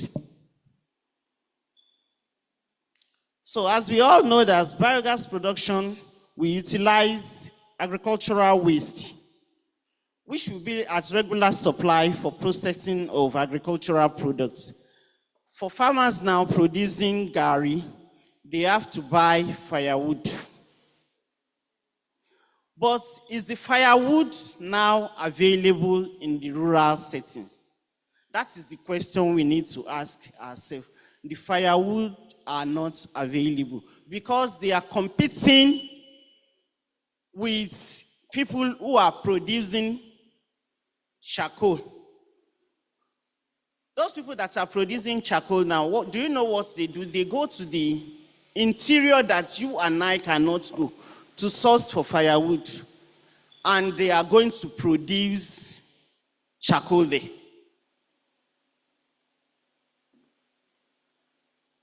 Then, through this one, let me ask ourselves a question.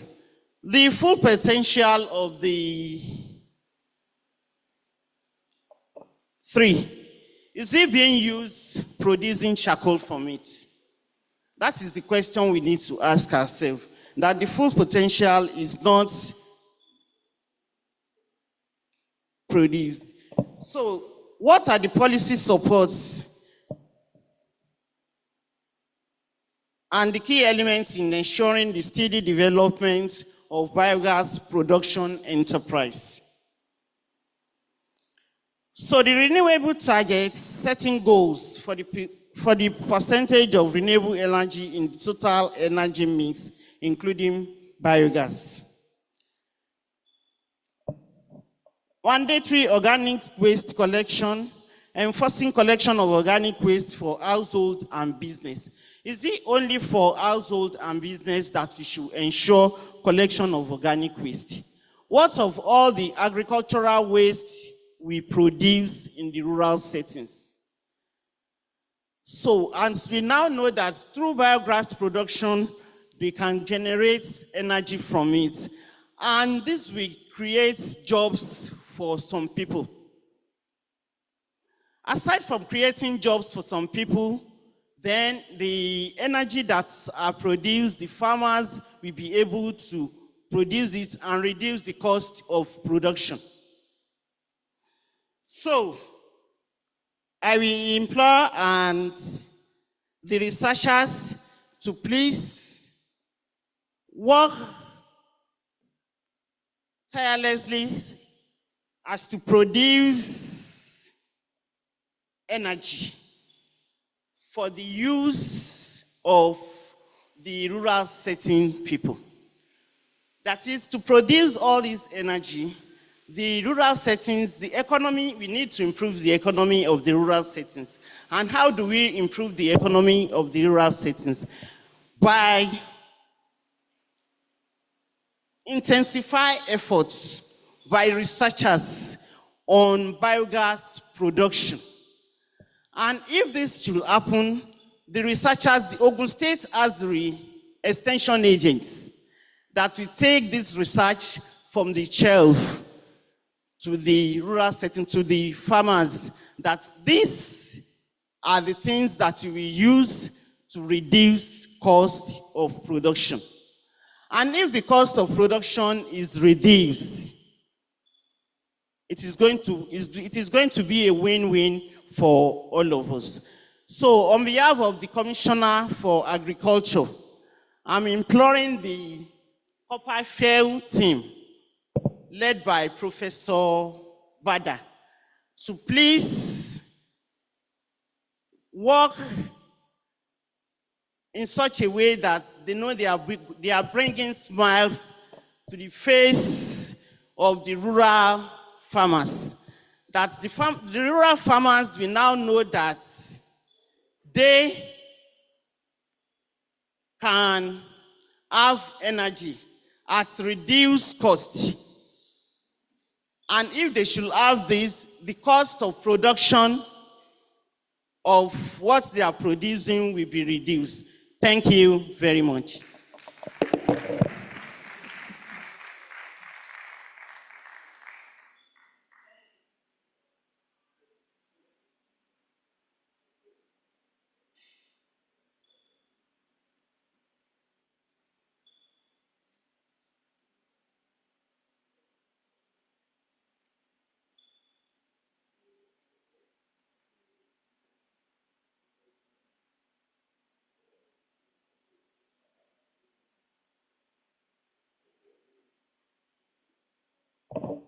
Thank you very much, ma'am. You will also agree with me that she has also done justice to the topic she has presented. The next program on the agenda is the presentation of Dr. Shakirat Ibrahim, Director, Community-Based Farming Scheme. You're welcome, ma'am.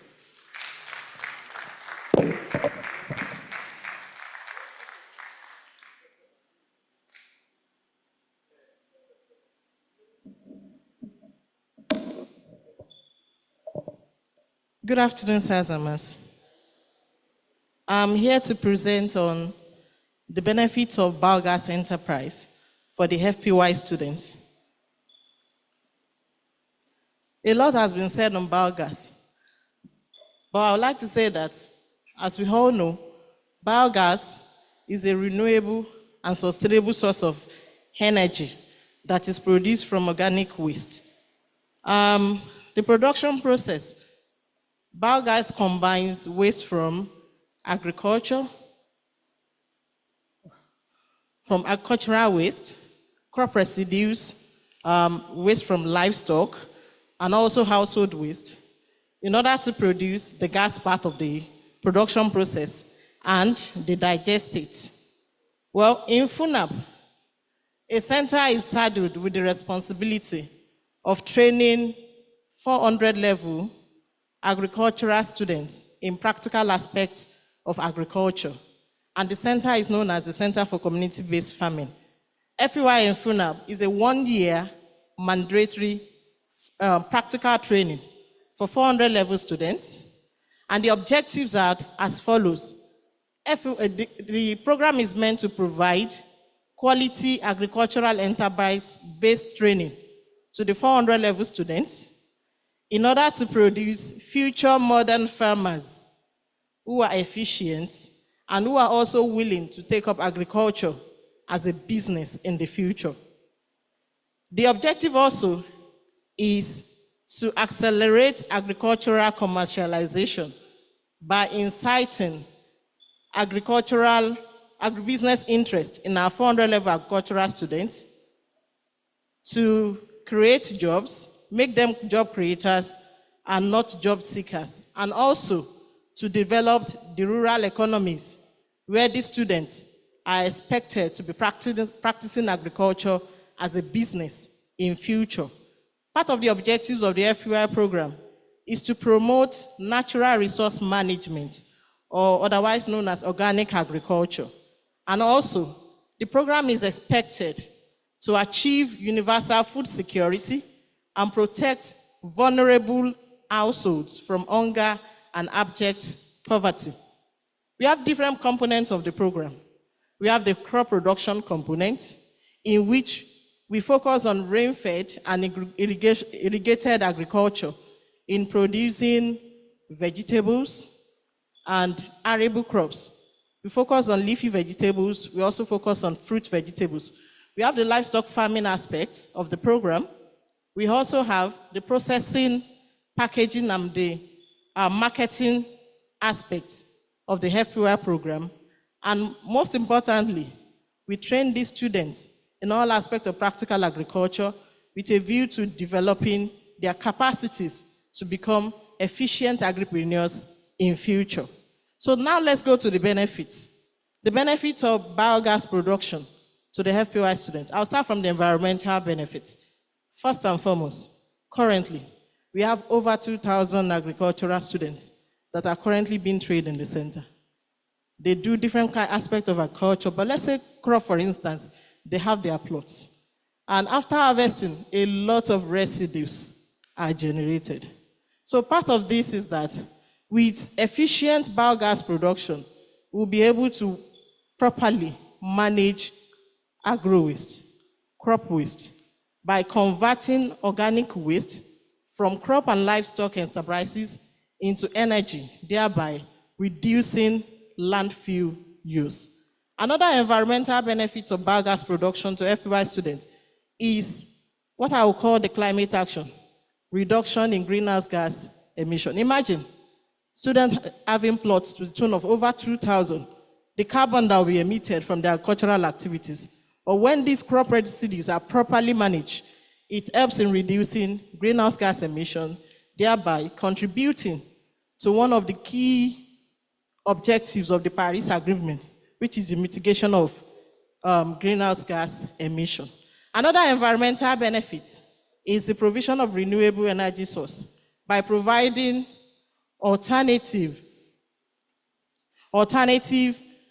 sustainable alternatives to fossil fuels.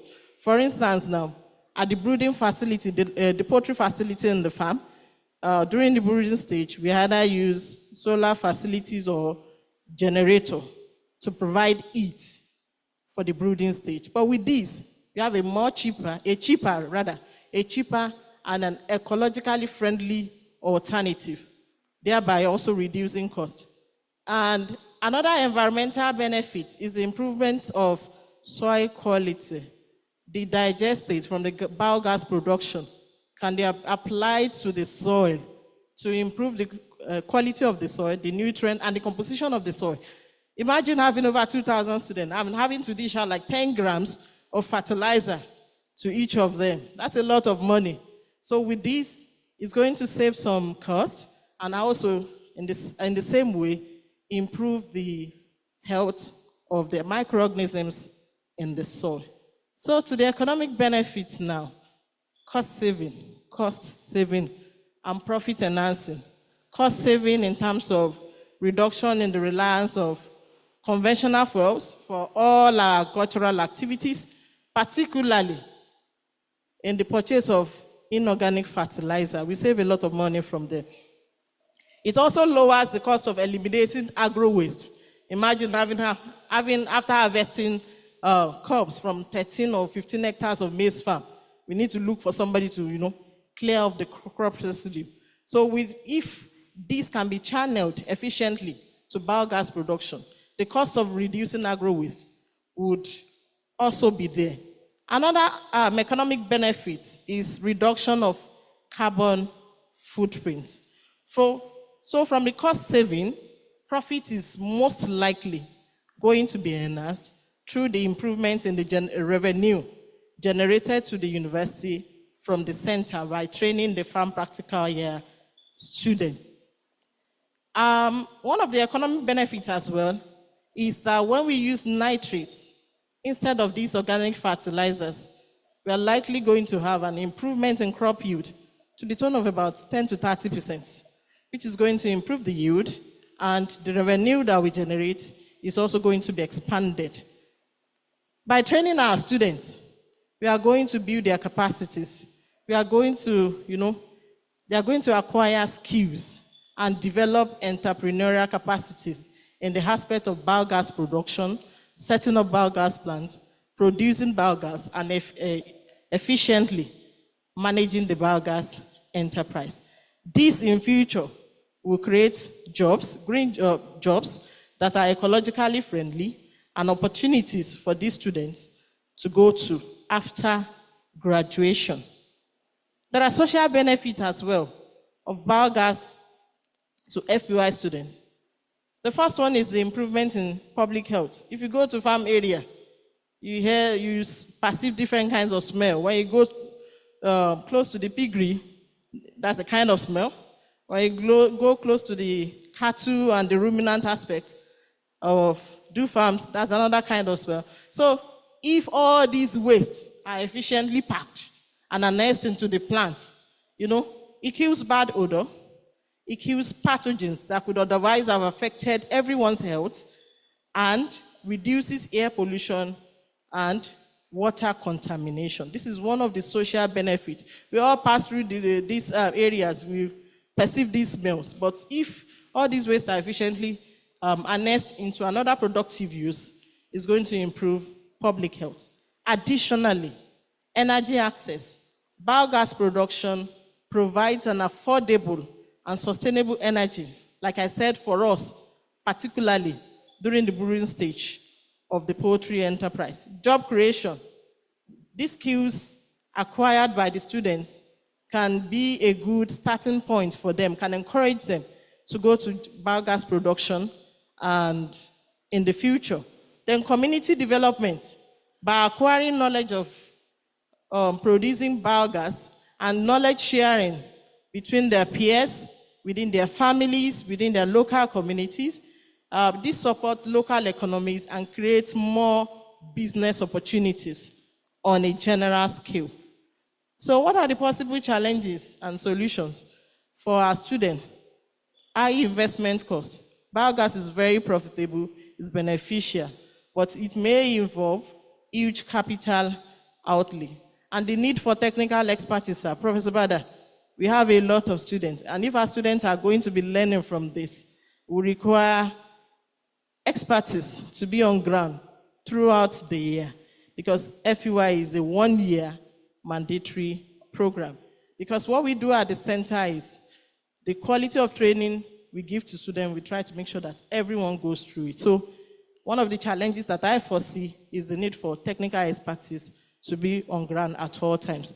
Then the feedstock supply and quality control. The quality of the feedstock determines the output from the production process.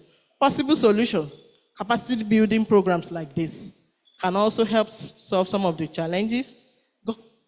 Government subsidies and incentives from the university management and every important stakeholder can also help in this regard.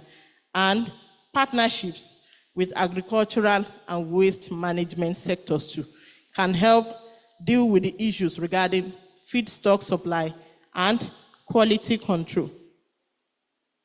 The future of biogas enterprise.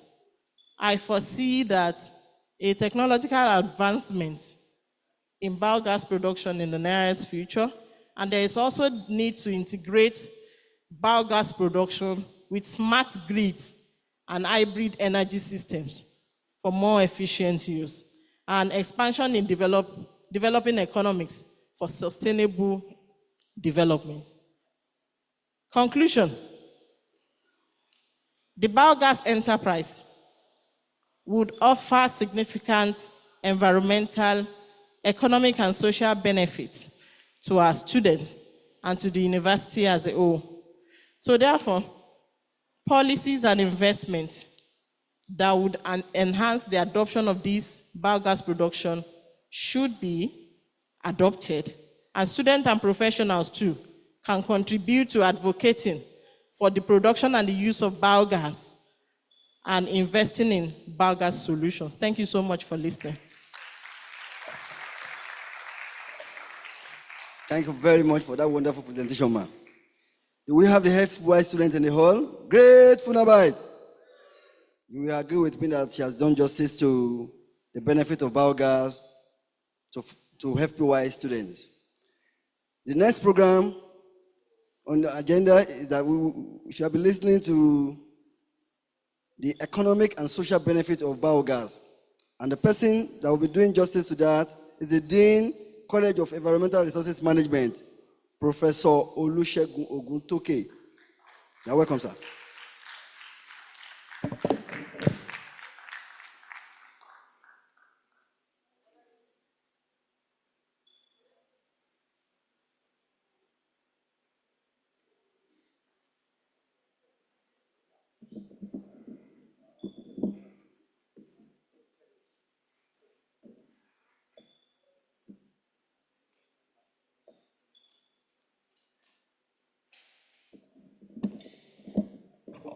Please, just a little moment. I want to help myself with the laptop. The projection is not on. Thank you.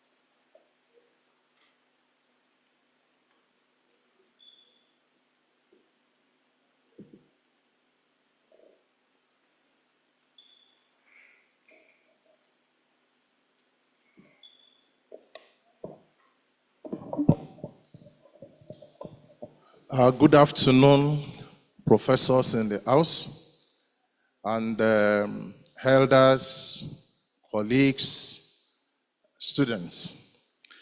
It's a privilege to be asked to speak briefly on the economic and social benefits of biogas.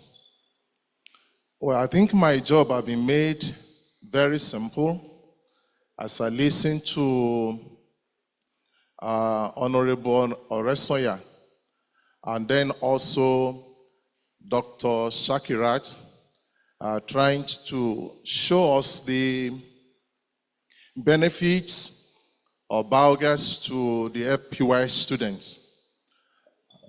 I'm so sorry the projection is not on, so we have the outline, and we'll be looking at a bit of the conceptual framework, and then we'll look at the biogas chain itself, and then we come down to look at the benefits, economic and social. And I think that will be all on what we want to be listening to.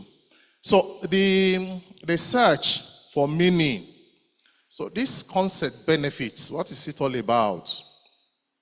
Well, in simple terms, you say benefit refers to something that produces good effect, helpful results, it promotes well-being.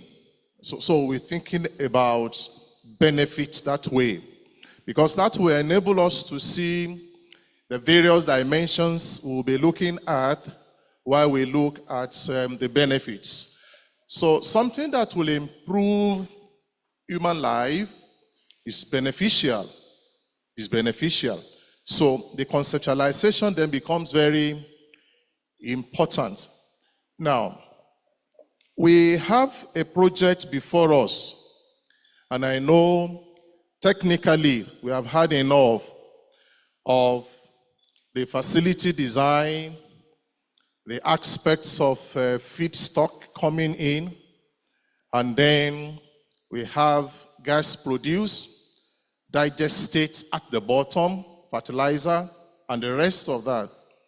Well, we may not be able to go into all the depths of the technicalities now, but from all the speeches we have listened to, it's very clear that we are looking at biodegradable materials coming into a facility to give us energy, okay? That is very important. And we are then saying it's beneficial. One, there is the two categories of benefits we are looking at. You look at benefits that are direct, easy to measure, very conspicuous, tangible, easily appreciated, very direct, primary benefits. But then indeed, there are quite a lot that comes under the secondary benefits. Looks intangible, really, hidden.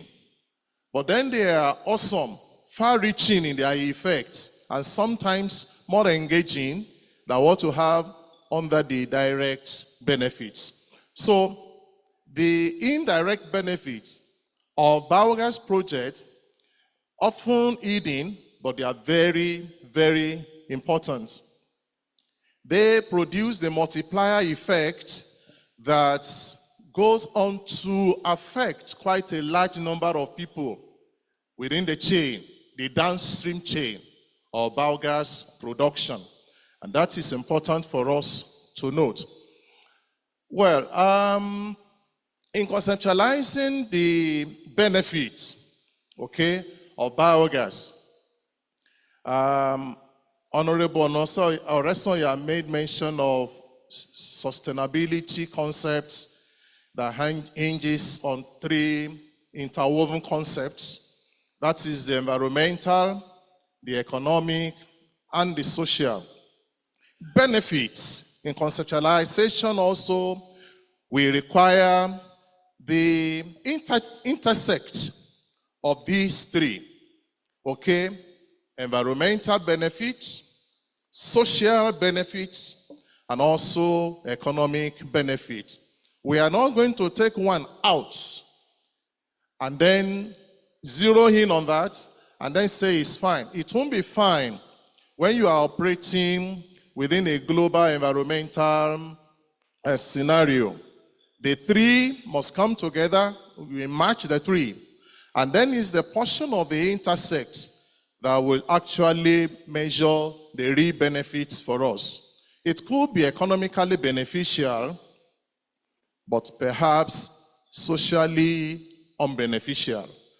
It could be socially beneficial, but environmentally damaging, okay? And that will not be a good benefit because the future of such a project cannot be assured. So when we look at the three coming together, it helps us to see the actual benefits we are looking at in this project. In other words, the economic benefits matching with social benefits and then environmental benefits. All the three will be required before we can talk about the kind of benefits that we are looking at in the project. Now, as we look at the benefits in dimension, okay, you'll be looking at physical, emotional, social, intellectual, environmental, spiritual, vocational, and then financial. Okay? So as you look at all of these in dimensions, you will then realize that the project we are looking at, if we pick this one after the other, will actually be doing quite a lot for us. Quite a lot. Now, number one, physical. We have been told, and that is very true also, that biogas projects will require waste, what we call waste, but it's actually a good resource, organic waste, biodegradable waste, which have been considered as waste, whether in the city or the rural area. I'm happy the representative of the Commissioner for Agriculture told us that in the rural area we have heaps of waste that are begging for someone to come and ferry them away. Okay? It's to tell us that when these wastes are engaged in biogas project, we have a very decent environment, physical scenery of the rural area, and some urban areas will be improved. There is a market at Lagos where we take Abeokuta vehicle near Ojota. I've forgotten now. Near Ojota, there is a place where we. Oh no, the market there. It's not Kaira. There is a place where we take bus to Abeokuta. Ketu, please, Ketu Market. Ketu Market is largely dominated by fruits, vegetables, and the like. And you can almost get a single waste stream from that market that readily will enter into composition and the rest of them. If you get into Ketu during the rainy season, I'm not talking of the motor park now, get into the market. If you wear the kind of shoes I have here, you either get home and condemn it and go and buy another one. It will be soaked. The last time we went for a project there, they needed to buy rain boots for us in order to navigate the market. Okay? And you see the stench coming from the organic material that are decomposing. If we get them into a biogas project and then that is done, we can be sure we will run out of those unsavory situation, and then we're going to have a better environment. A better environment.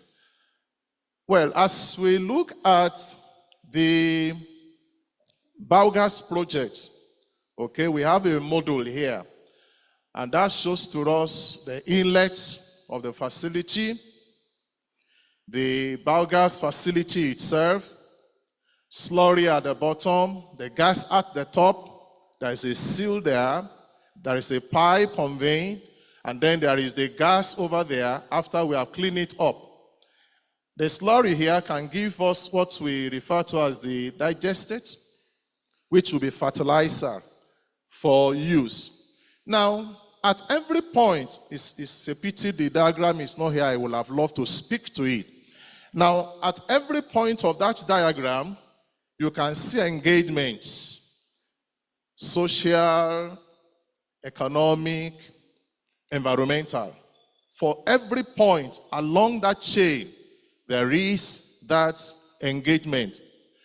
And that shows to you the quantum of manpower that can be profitably engaged in a biogas project. If we start from here, we have material sourcing. How do we source our material? You source for materials either from the households or from markets that's having predominance about the biodegradable materials. Some people are involved or will be involved at that stage.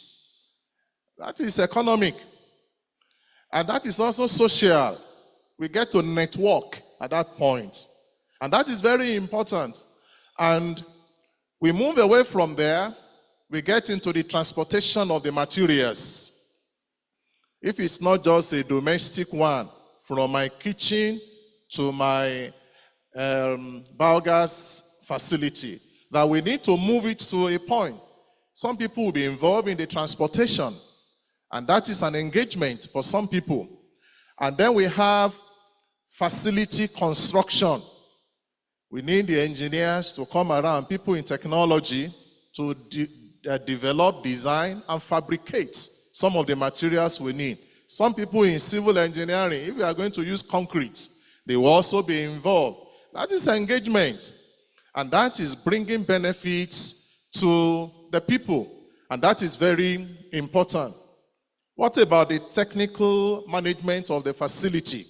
Some people will be technically engaged to take care. If it's going to be a big facility, if it's the one in your house, yes, either you or your children or your wife or husband may take over the job of technical manager. But if it's going to be a big facility, then you will need someone who will be able to handle that aspect of managing the facility itself, checking what is coming out, and then what is left, and how to manage the facility so it doesn't crash.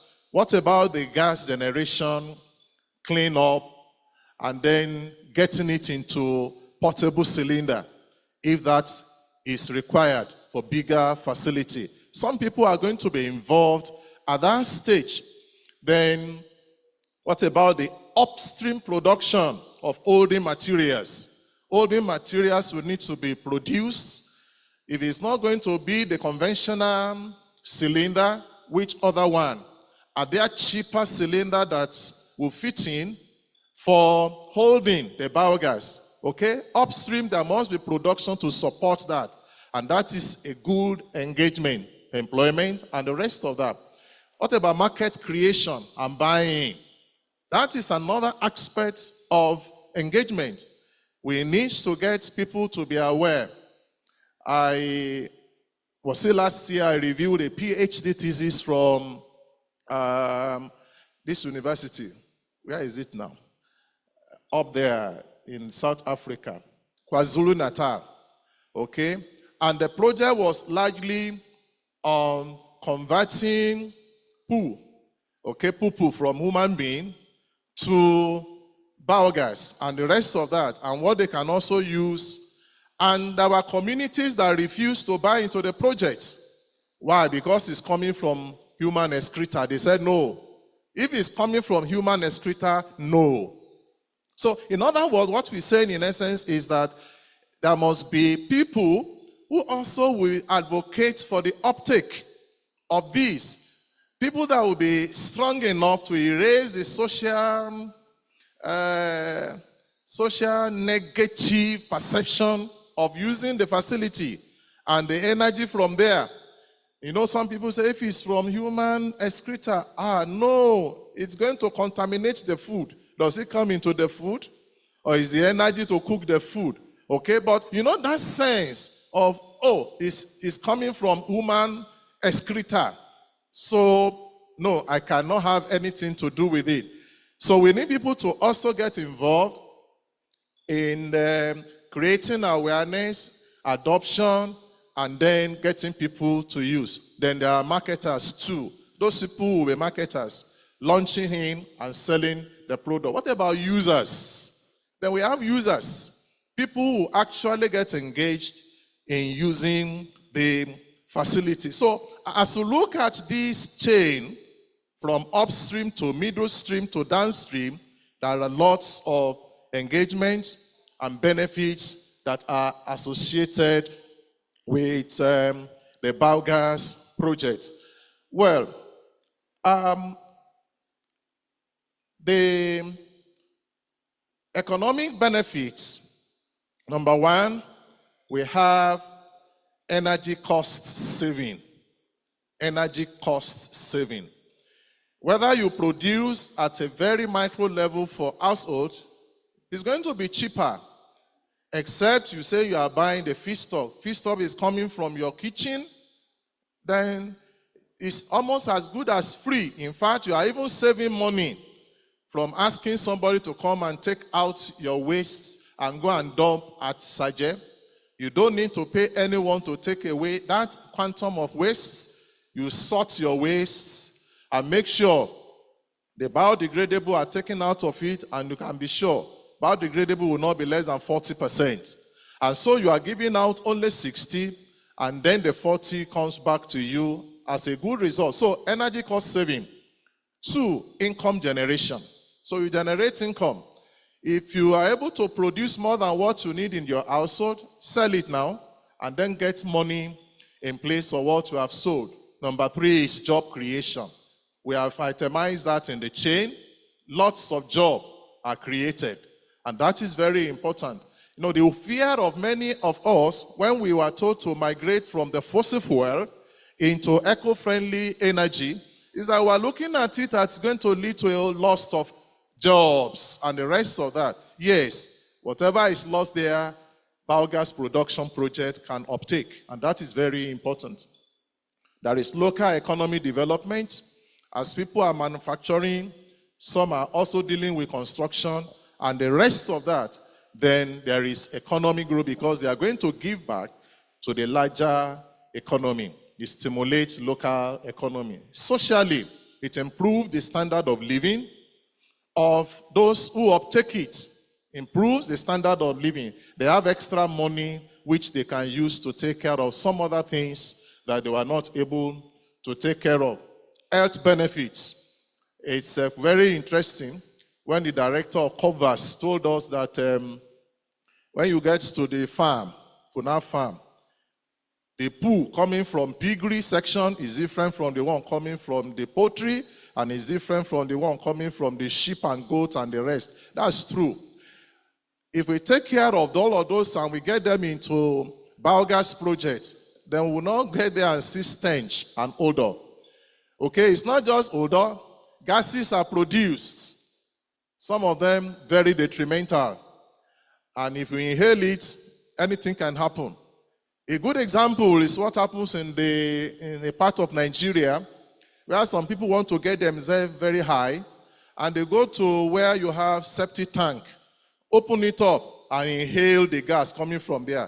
They are inhaling conch methane, and that gets them high. They come out like bulldozer. It's to tell you it's not just odor, it's not just stench, it's gas you are inhaling. And it can be a combination of quite a number of things. Ammonia is there, and some volatile organic compound, and the rest of them, all combined with methane, and then they inhale it and get themselves charged, although in a very negative way. Okay, so what we're saying in essence is that if we get this material into biogas project, then we have health benefits. We will no longer be exposed to unwanted air pollutants in our environment. There is community empowerment. When communities have this project, and you then train them to manage it and the rest of them, they get empowered. They have additional skills which they can use, and that becomes very important for those communities. There is education and capacity building. Okay, you build capacity as you get many more people to know how to do it. COPAFEU's director has told us that FPY students are available for training, and that is empowerment. So they get empowered even though their major on campus is not biogas. But then now they have additional training that has given them this opportunity. Then there is entrepreneurial training. It's not just to produce, okay? You become a producer yourself.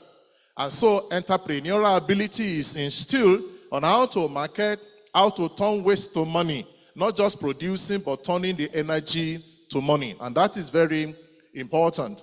Then there is environmental stewardship. People there now become so conscious of their environment, they know, no, we cannot throw this away. It's useful for this purpose. It cleans up our environment. So that consciousness is built, and that is likely something good for the society. Well, I cited about 3 examples here of communities, local that are engaging, that are also getting to buy into biogas projects. So we don't say, well, is it Nigeria or Funab alone or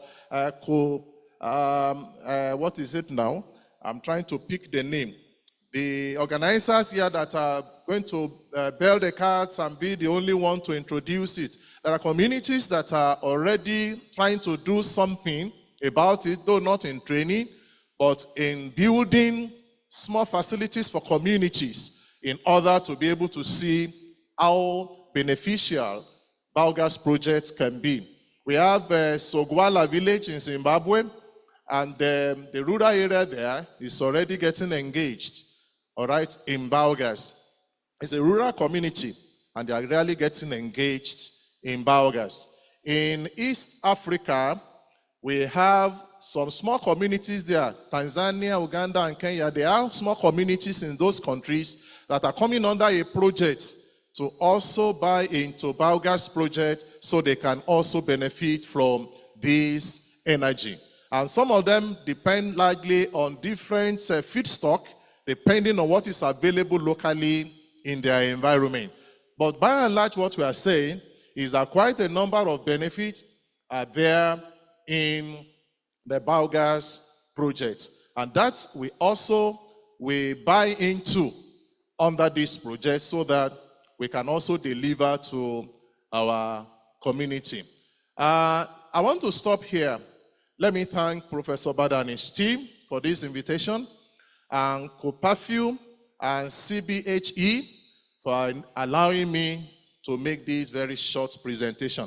Thank you very much. Thank you very much, sir, for the wonderful presentation, sir.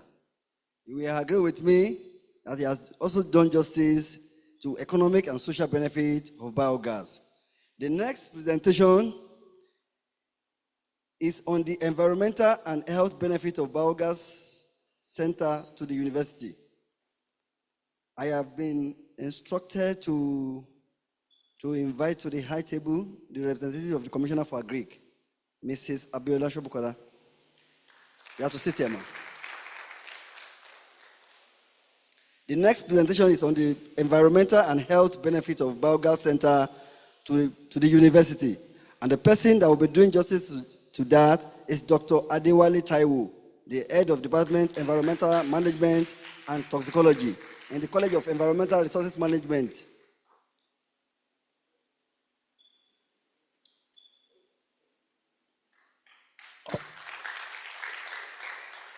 You're welcome.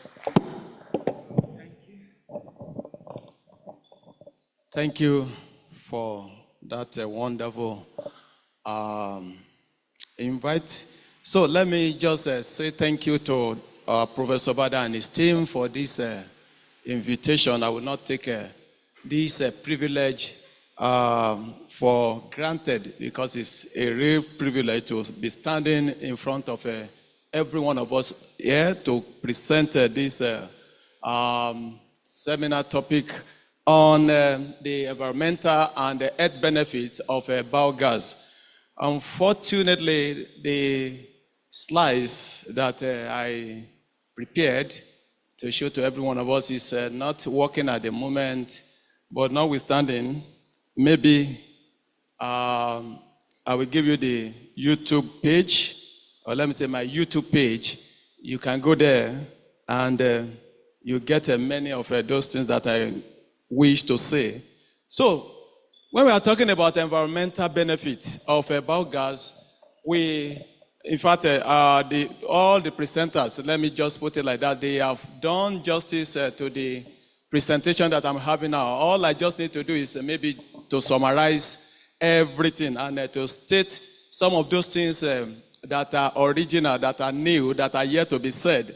So, let me go to the topic by first telling us about the brief history of biogas, in which I don't think anyone has said that the biogas production has been in existence for centuries, especially in the country called Assyria in those days. The Assyria now is a part of the Iraq and Iran.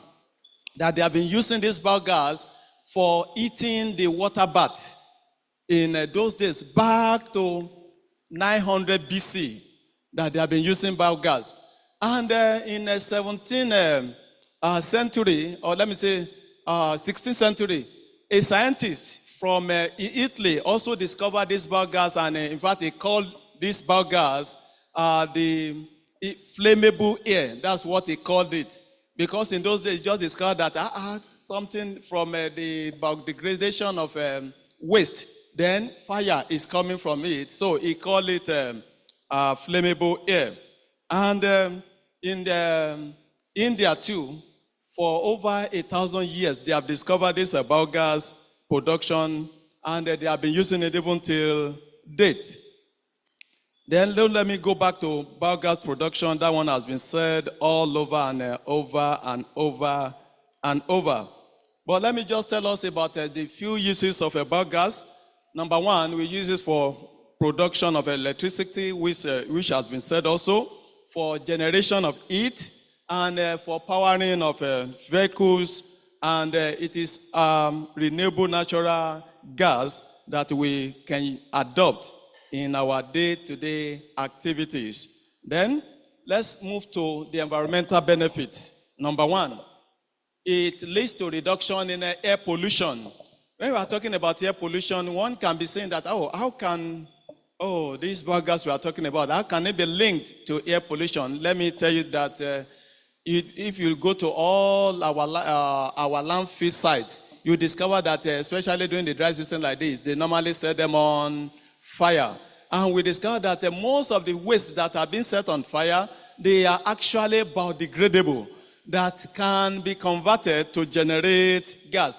And if that is not done, it means that there will be pollution and all over the places in which will be an eyesore to everyone. Then, apart from that, if these wastes are allowed to be littering, like the director of COPAFEU, the woman in charge of FPY, has rightly said, that going to, you see the heaps of all this poultry, piggery waste in littering all over the places. All these waste, if they are not directed to where it's supposed to be done, especially in the production of biogas, we can discover that when there's rainfall, the rain will wash all this waste into the nearby water bodies, and it will pollute them, leading to water pollution. We can be surface water pollution, and it can also be ground water pollution, and we know the consequences of pollution. In fact, there was a time around this Shaje area in which there was an outbreak of cholera. That was about 15 or 20 years ago. And they began to look at what is the genesis, where can we trace this cholera outbreak to? And it was discovered that between Shaje and Elega and Shaje, there is one waste, a dump site there. And they discovered that that dump site, the pipe that carried the water is a metal pipe which has corroded, and from there it was leaking there, and from there the leachate coming from the waste, the dump site there, was leaching directly into the pipe-borne water, and then there was a problem, it led to outbreak of disease. So if all this waste, instead of us dumping them anyhow and indiscriminately, then it can be converted to biogas, and that's one of the environmental benefits, because it can lead to reduction in water pollution. Then it can also lead to reduction in soil degradation. For those who are in soil department, they will understand this, that a constant usage of soil, it will be degrading soil, and there will be dearth of nutrients. And the digestate from our biogas can also be channeled into improving the soil health and reducing the degradation of soil. Then this is where I'm going to dwell more on. That has to do with reduction in greenhouse gases. I don't think that one has been mentioned today. Reduction in greenhouse gases. When we are talking of greenhouse gases, we are talking about methane, we are talking about carbon dioxide, and those two gases, they were the major constituents of the biogas we are talking about. And when those gases are allowed to escape, we know the consequences. Today, we are talking about drought, we are talking about flooding, we are talking about forest fire. In fact, let me say that for most of us that are conversant with news, we discovered what happened in California just recently. California and Los Angeles, you discovered that there was a wildfire that almost ruined the whole of the city. Why? One will be saying, where is it coming from? They are coming from all these methane escapees coming from a carbon dioxide escapees, especially the methane. The methane is a combustible gas that can destroy. So with that, with a little ignition, then the fire will come up and it will be ravaging. So when we are channeling our all our waste that's supposed to be degraded into methane and CO2, if we channel them properly, then it will disallow or it will not allow all these greenhouse gases to be escaped. And the greenhouse gases, in fact, apart from the drought I'm talking about, we have some diseases that they are also instigating. Then, another thing we need to know about the environmental benefit of biogas has to do with waste management and recovery. Like we have been saying that, ifs of biodegradable waste here and there, poultry waste, cow dungs, and all those things. All those waste, they are eyesore. They are an eyesore that, in fact, if something is not done, then it can lead to even an outbreak of diseases. So the channeling of this waste into biogas can actually reduce waste generation, and it can also lead to resource recovery, especially nutrient recovery, in which the digestates that are coming from the biogas can be channeled effectively. Then, another thing I want to mention here has to do with the circular economy. As a farmer, if one can actually develop this biogas production, you can develop it well, you will be generating what we call zero waste. Because that's what circular economy is all about, zero waste concept, in which you, in fact, the poos or the dungs coming from your animals, you channel them into the reactor, the biogas reactor, and the digestate coming from your reactor is also channeled to your farm. Instead of you purchasing fertilizers or the inorganic fertilizer, then you have the fertilizer that is awaiting for you, and at the end of the day, you will be producing your crops within a loop that it will be even at cheaper price. We'll be having a cheaper production of your farm produce. Then another thing has to do with renewable energy production. In fact, the biogas is a source of renewable energy, in which can reduce the usage of a fossil fuel. Fossil fuel, we have known or we have seen that it's not sustainable because of the inherent greenhouse gases and all other things that they are causing. Then it can also lead to energy independence. When we say energy independence, that's we have some villages that have been abandoned today, that in fact, due to their geographical location, in the next 100 years, they might not be getting electricity. But through this project, if these villages can be reached out to, and at the end of the day, what they are producing in the village will be converted into the energy that they can be using, and it will make them energy interdependent, because they don't need even the power supply from the government. And even it's only the startup money that they needed. But because afterward, they don't need any money rather than the feedstock that they will be feeding into the reactor. Then let's quickly look at the health benefit. Like I've said, that whatsoever that can affect the environment will surely affect the health. And my dean, when he was talking about the economy, that the derivation from this biogas, that where it can generate income, it can generate employment, and so on and so forth. Let me tell us that when you're talking of health, the definition of health is that everything that is is about the totality, the well-being of human being. And when you're talking of this well-being, you are talking about physical well-being. Is the person free from injury? Is the person free from any harm? Then let me tell you something. Even economically, health is also about economy. A man that is fit, physically you are fit, spiritually you are fit, everything you are fit, but if you don't have money, let me tell you something, you are still sick. No, that's the truth. If you don't have money, you are sick. Because many things will be coming into your mind. No, that's just it, because a time will come when you don't have no money to buy food.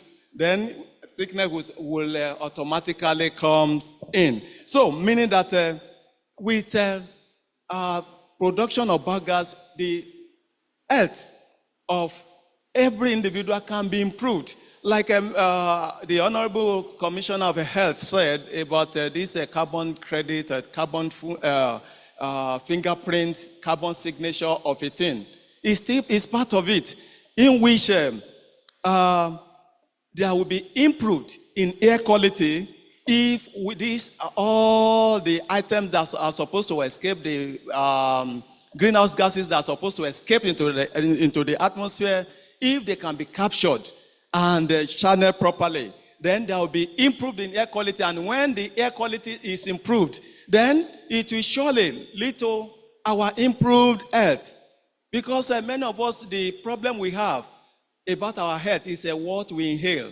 For instance, if you are exposed to inhalation of smoke, you are exposed to inhalation of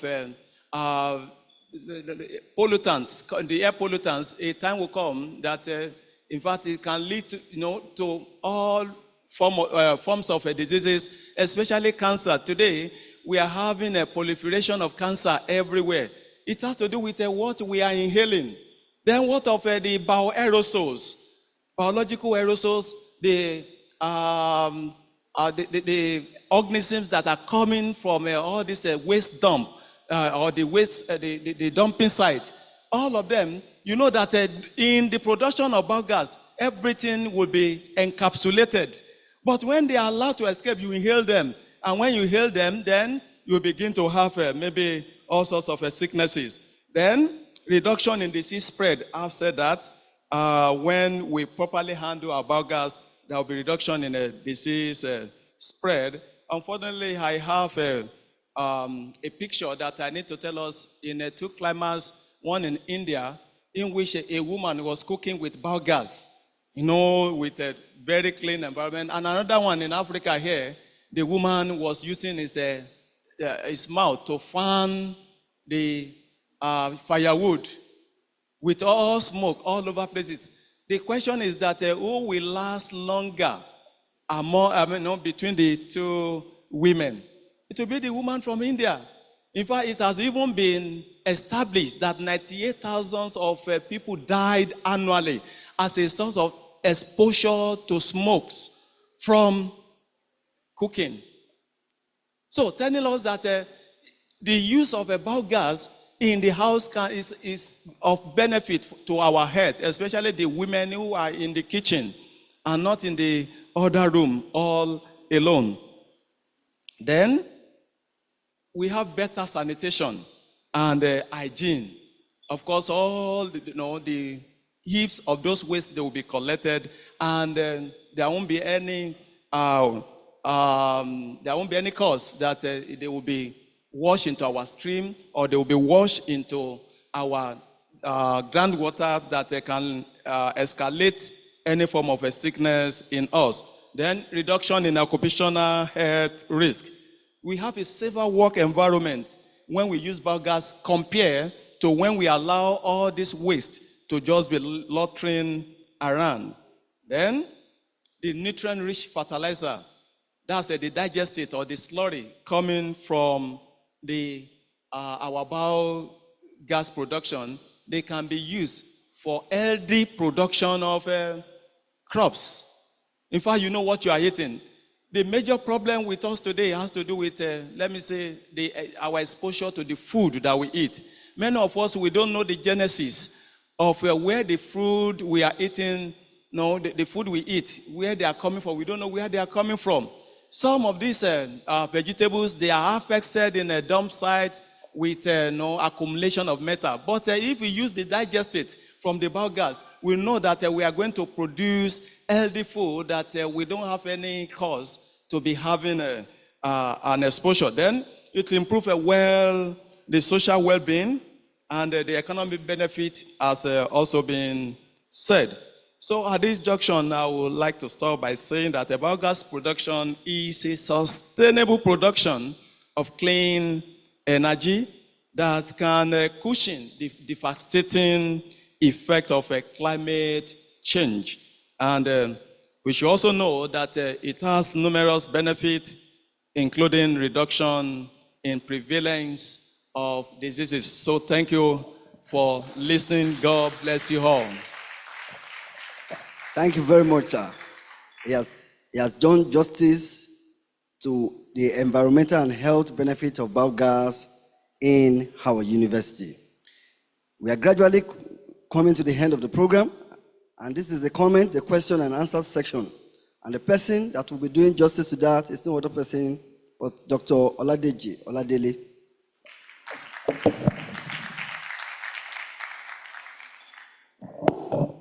Thank you very much. So we are now at the comments, questions, and answers session. We have listened to different presenters. We have listened to the Honorable Commissioner for Environment, Honorable Ola Oresonya. We talked on environmental policy for biogas production. And also, we have also listened to the Honorable Commissioner for Agriculture, represented by Mrs. Abiola, who have shared with us also on biogas and sustainable processing of agricultural produce. And also, we have our director here, Dr.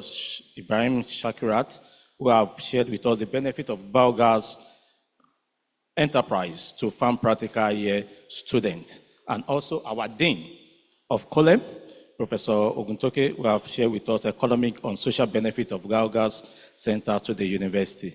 And also the HOD of EMT that just finished his presentation now, that presented on environmental and health benefit of biogas center to the university. Now we are now had a comment, questions, and answer session.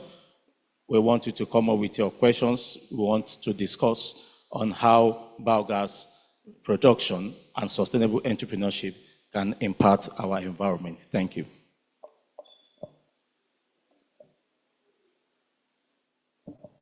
Thank you very much.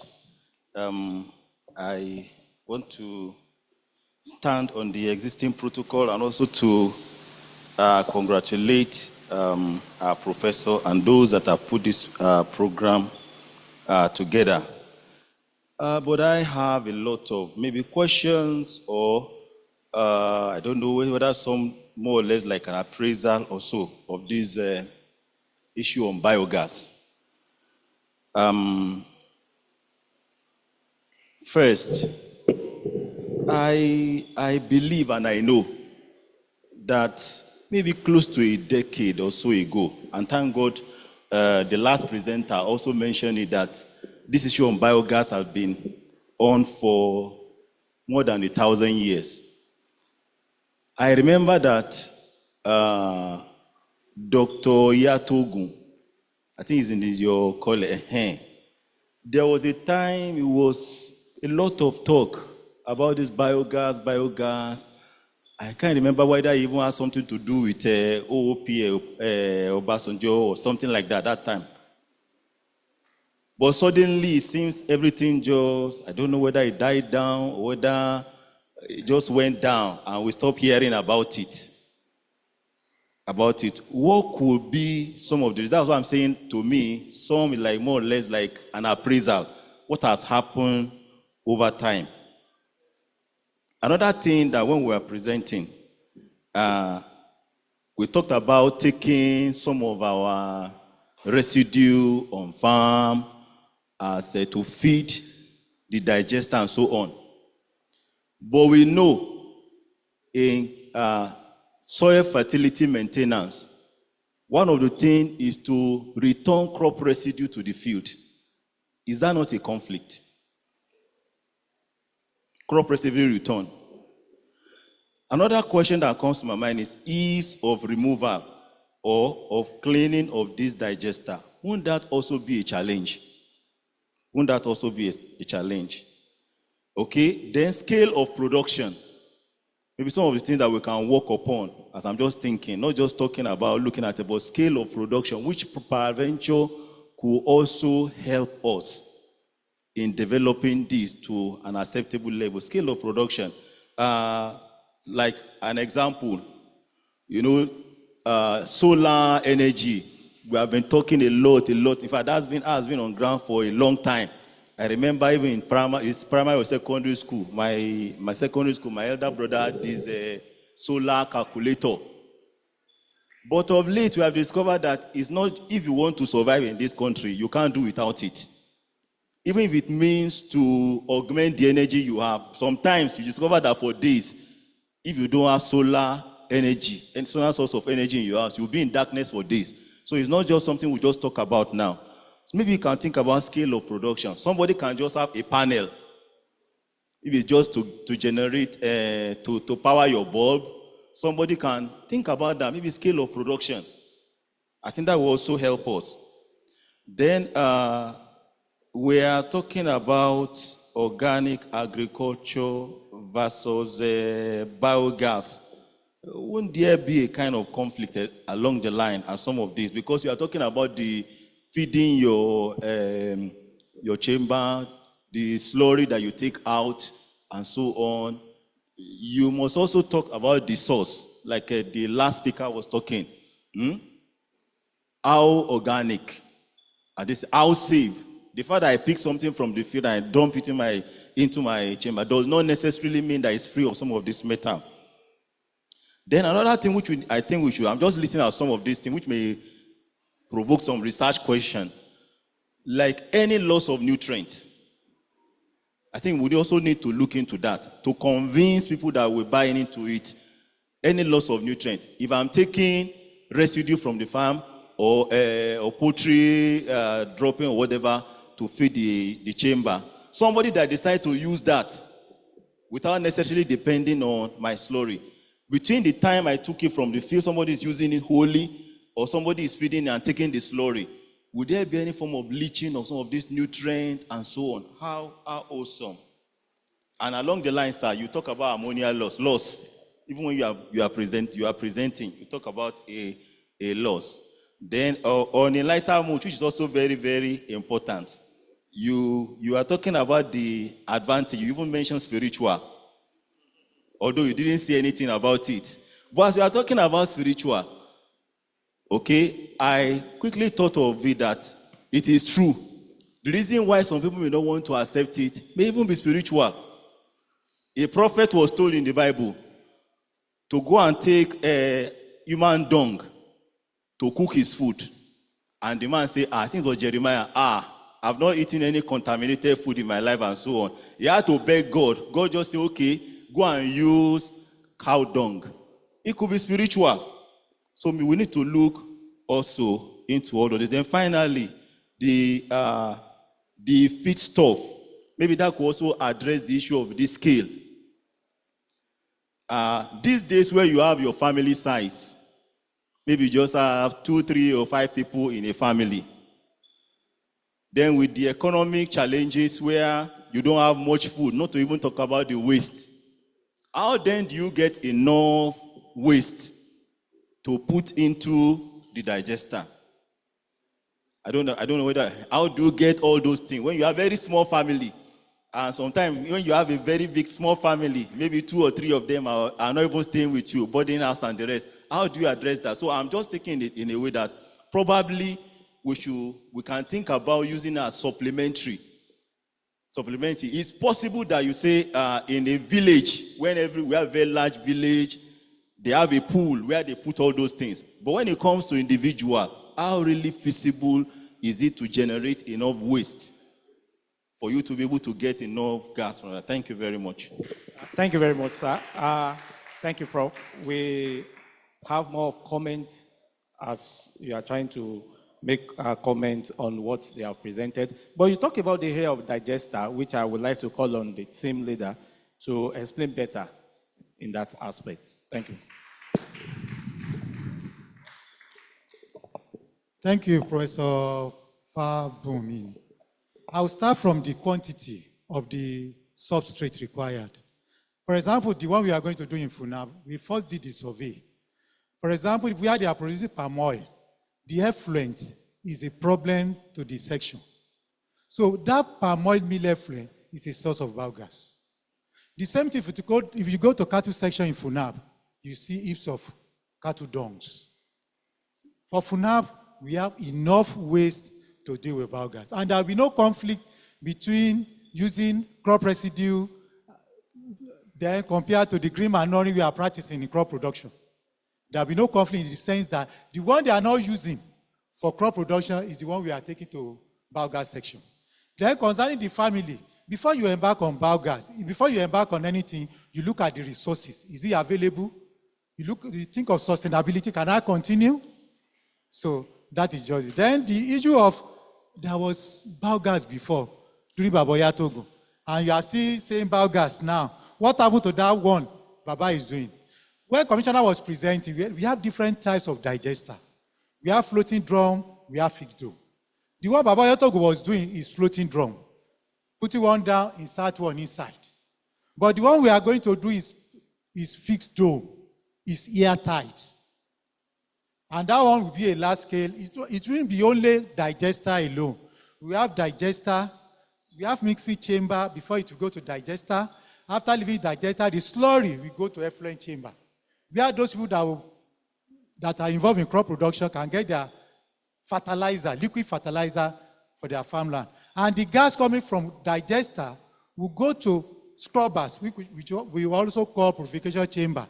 After purification, there is a compressor that will compress it to cylinder. So this time I would say it's a large scale. But also we have small scale. Like undergraduate students, they use 25 liters to produce biogas. So at home, you can use 25. That's what we are training them for. You don't need to think big, that I want to go big. No, you can start at small scale. If you are successful at small scale, then you can go higher. Like when I first started this project with undergraduate students, people are using water. And I said, water is not even enough for our own consumption. For our own use, not to talk of somebody now asking you, I want to use your water to produce biogas. I will tell him, forget about biogas. Let me bath first before you be thinking of biogas. That's why I started with using palm oil mill effluent. We have been using cassava effluent too. Somebody suggested cassava pea. I said, no, there will be conflict between goods and biogas production. So the effluent is a problem to those people producing gari. So that is what we are using. With cow dung, you get your biogas, and you cook conveniently. Thank you very much. Thank you very much, Professor Bada. When Professor Fabumi was making his comment, he mentioned about the spiritual aspect, and he directed it to the Dean of Colem, Professor Oguntoke. Please, I would like you to share more light in that area.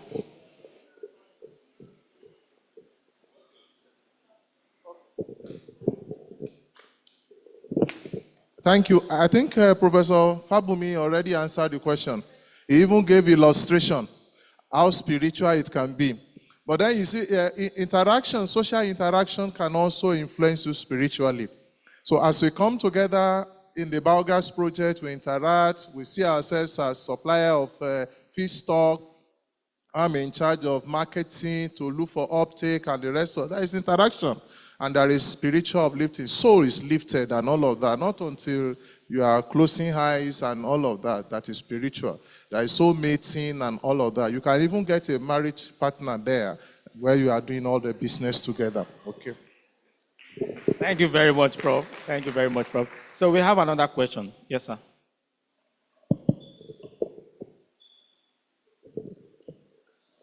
Good day, everyone. My name is Mr. Adebowale from Federal Medical Center. I appreciate Professor Bada for this opportunity. What I want to ask about is, during the course of the training, sir, I know that now maybe the focus would be on available resources within the environment. And I know that people that would like to train, we want to have a wide scope about what biogas is all about. And in addition to that, I believe what we have in our community has to do with the sewage waste. And under that, what I would like you to add to that has to do with sewage system design. That is, the way we design our sewage system give a lot of challenge for achieving that project. Because if we want to achieve that, I believe a lot of the waste needs to be screened for us to achieve that waste that we need for the biogas. And the way the system is being constructed, it put a lot of challenge for that screening stage to be well screened for us to achieve the material that is needed for the biogas. I mean, along the special chamber side, where before getting to that, the digester that we try to transform to generate that the product. The other aspect has to do with the policy on waste system incentives. We need this much because you cannot achieve more in waste based on our nature. That if people don't get something, they're not ready to do something. So I want you to let our people, maybe through the policy improvements, that the incentive needs to be well known, and so that it will not be as if people are manipulating the way they are practicing that waste management system. That maybe they wanted to do some corruptions alongside. So that is that. Under material sourcing, I don't know if there's going to be a kind of collaboration with other institutes so that they can bring in material. Maybe there's plan for that. I would like to know.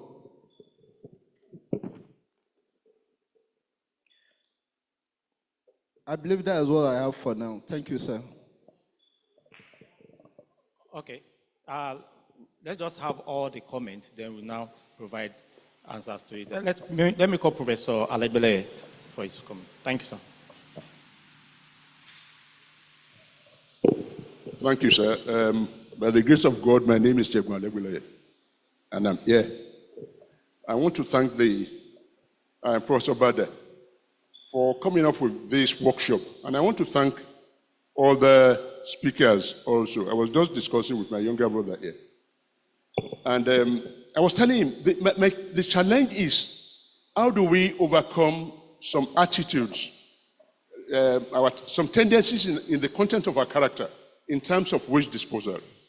We lump waste and we generate a lot of waste. If you when you are going, when you are moving along the road and you observe stench, any form of stench, it's because some extra waste, organic waste, are being generated. But when people dispose of this, they dispose it along with nylon papers, plastic bottles, and other non-biodegradable components. Now, how are we going, by the grace of God, when this work comes into full bloom, how are you going to get pure organic waste? I was telling him that unless you visit Puerto and Professor Fafiolu's farm, where all you have there is just poultry dropping, and you go to the piggery, and where you have the herd, where the cattle rest overnight, where they put their poo, like Prophet said. That's where the only place where you can get the pure waste that you can use. Even when you go to the abattoir, we tried to do that some time ago. By the time the students brought back abattoir waste, the blood, the condemned intestine, and other waste, we discovered that there are some metals, some nylon, and things like that there. How are we going to sensitize our people to know the essence of sorting?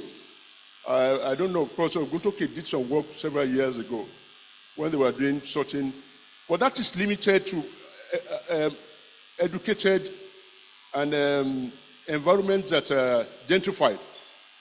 Is the fellow disposing waste in Alabata, will he or she be sensitive enough to say, let me sort this thing because some people are coming? I don't know how we are going to, probably when this thing starts and is extended to those people and they suddenly discover that they can be generating energy cheaper than by using charcoal or buying gas, probably by that time, the essence of sorting will be immediate to them. Sincerely, that has been my challenge, and in spite of the beautiful lectures I've had today, it's something that nobody had actually spoken about. Outside here, within the university, we can organize our students too. But where people don't even care, even among educated people, you see people dumping things by the roadside. I mean, in Ibadan, I think it's become the convention now to dump things, waste on the road, and then some people will come and evacuate it. But these waste are not also sorted. I think that is where the work should start, to educate people in sorting waste into organic or biodegradable and to the non-biodegradable components, which are also useful. Anyway, thank you very much, sir. Thank you very much, Prof. I think let's just take 2 more questions. And HOD Haggard, Dr. Mrs. Ainde.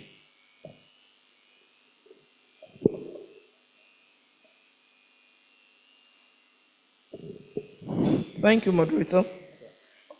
I want to congratulate Professor Bada and his team on this climate smart technology. And that is what interests me most. And I want to say thank you to all the presenters. Number one, I want you to retreat to me. It seems you talked about it, but I don't get it well. How sustainable can the biogas be using individual home waste and septic tank? Personally, to me, the volume of waste I have at home, I produce, will it be sufficient to cater for my need, for my gas need when I use the digester? That is one question, sir. The number 2 question is that you have rightly mentioned a former scientist along this line, Professor Oyatogun. Is there no need to have a kind of synergy with his own work? You have explained the line is towing. You are towing a more advanced line. Can you please bring him on, into the picture? I don't know. He has done a lot. He comes to radio stations and all of those, and people are really elated. Responses of people is really encouraging. So I don't know. I think you could gain from him and he could gain from you, sir.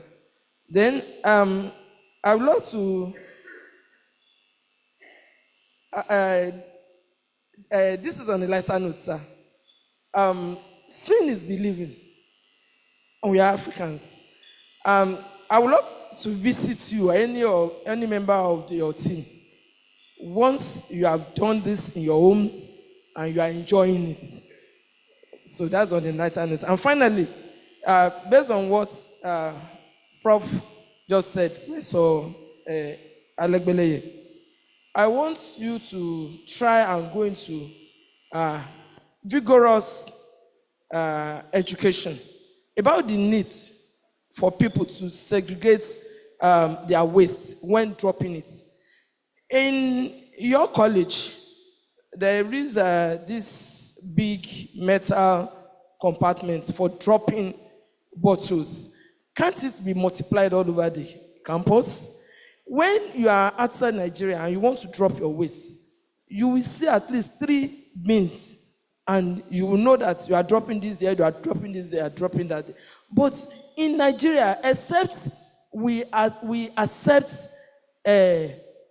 environmental friendliness more than hitherto, it cannot happen.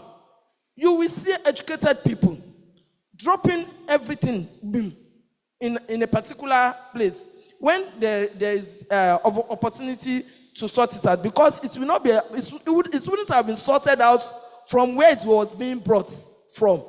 So how do we do this elaborate education of our people to be really environmentally friendly? Thank you very much.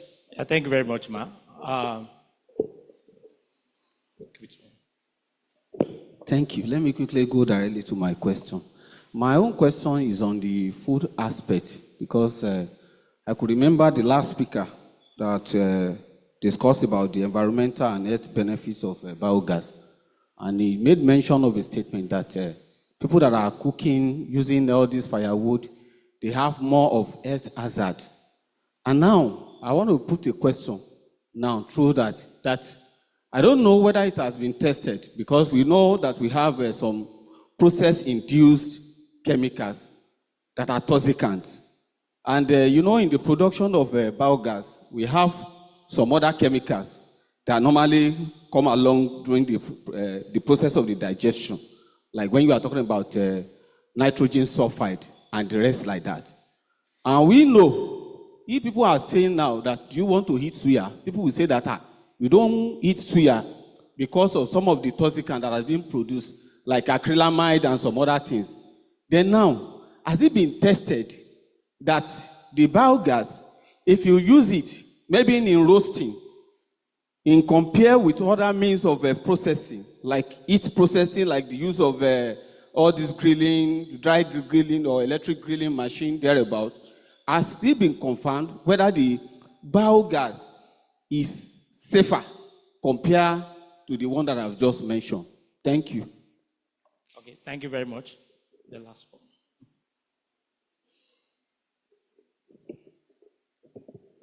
Thank you so much, sir. And thank you, sir, for putting up this amazing workshop. My question is around safety. There's a popular trend on the internet now where we see people saying that you can build biodigesters in your house. My question is, how do we safeguard our homes, especially in cases of where we have gas explosions and all of that around now? How does those gases generated for our energy in our homes safeguarded enough to avoid such things as explosions? Thank you. Thank you very much. The last person, please.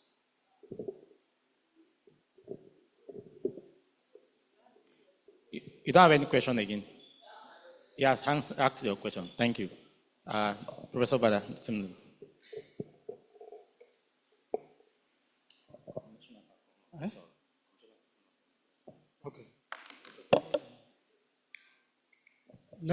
I will try and I will match some questions together to save time. For example, people mention, if you are carrying to rural area, how are you going to do it? If you are carrying it to rural area, the first thing is to create the awareness. Let them see the benefits. Let them see how they can reduce the cost of production. If they are producing palm oil, and you are telling the producer, okay, this effluent, if you return it to this place, it will give you gas that you can use to produce palm oil. You won't cut down trees again. When I mentioned it to the management of FUNAP that we are going to be using that palm oil, then I said, Bada, go to that place, go and occupy the place, very close to that palm oil. The effluent is a problem to that place. Once you create the awareness in that area, they will buy the idea. Then concerning the sustainability at household level,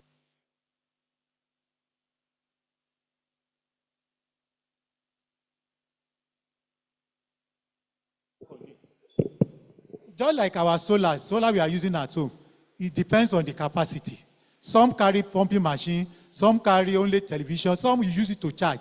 The same thing with biogas. You can produce biogas from 5 liters keg. It will reduce the substrate you are using. If you get maybe 1 kg, you can recharge and you leave it for some days. And it depends on how the duration, the frequency of using it to cook. So all this thing is like normal energy we are using. It depends on the number at home.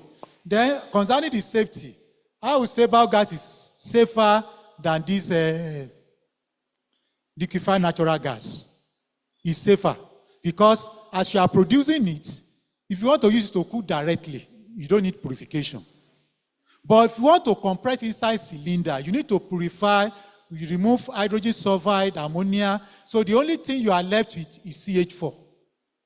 So somebody asked question, is it safer to do suya? It's safer. Some people are using normal LNG to prepare your suya now. Not everybody is using firewood or charcoal. They have modernized it. Even this bread we are eating now, you know, in the old days they use this brick something to produce bread. But they are using oven now. The same thing with biogas. So biogas is safe to be using at home. I think with that, okay, Dr. Taiwo has somebody asked a question concerning the...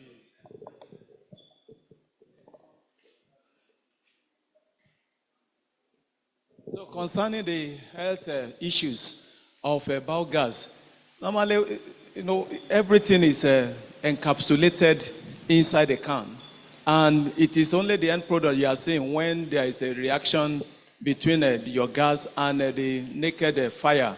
So you don't inhale anything. In fact, even, you know, in air pollution, that's what we call a signature. Cooking even is a part of signature, whether you are using any form of energy that you are using, whether firewood or anything. Cooking itself can generate smoke. But in a situation when somebody is using firewood, you know, firewood will be, you know, emitting all sorts of particulate matter and some gases because during the course of the burning, in fact, especially this PAH, polycyclic aromatic hydrocarbon, is coming out when you are burning your, or let me say, pyrogenic source of that energy. It will be producing that pH, which, if inhaled, there will be problem. But in the case of biogas, just like a natural gas, nothing is coming out from there. In fact, you will not even see any smoke at all. If there's at all any smoke coming, it's because of maybe the oil that you are trying to maybe roast or do anything. So that's just it.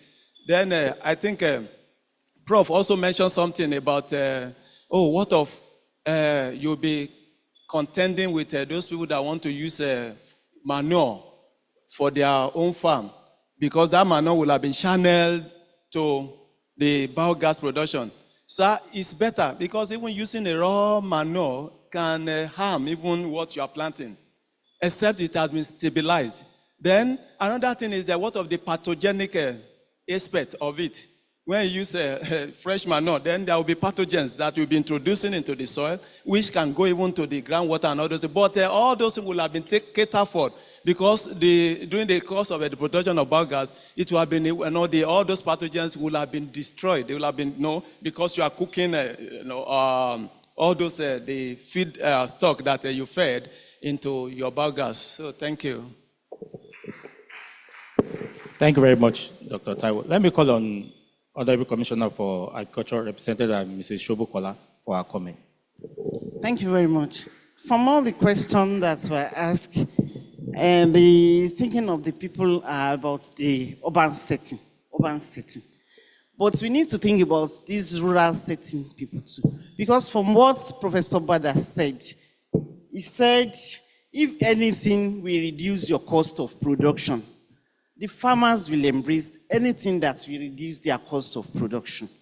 And if they should be enlightened that this waste you are generating and the human waste you are generating, there are ways you can combine the two to get a source of energy, to fry your gari, to dry this. I think they are going to embrace it. So let us give it a try. Let us start from somewhere. Let us start from the rural settings and not the urban settings. Thank you very much.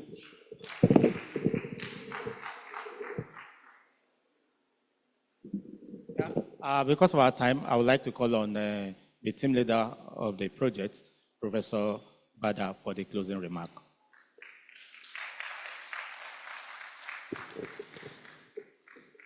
Thank you very much. I would like to appreciate everybody that are here. To start with, the DVCA was here. These are directors, FUNAP staff generally, FUNAP students, people from Federal Medical Center, Abeokuta,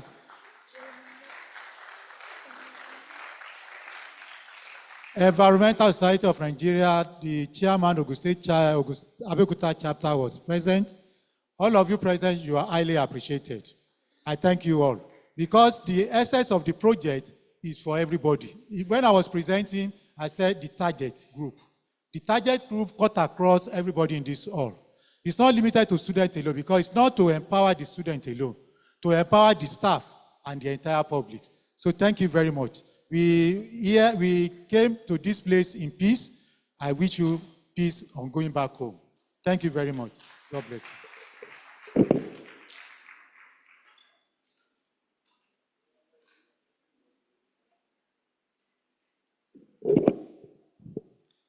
Ladies and gentlemen, I have been directed to tell you if you are for the Bahamas program, you have to wait inside the hall. Thank you very much.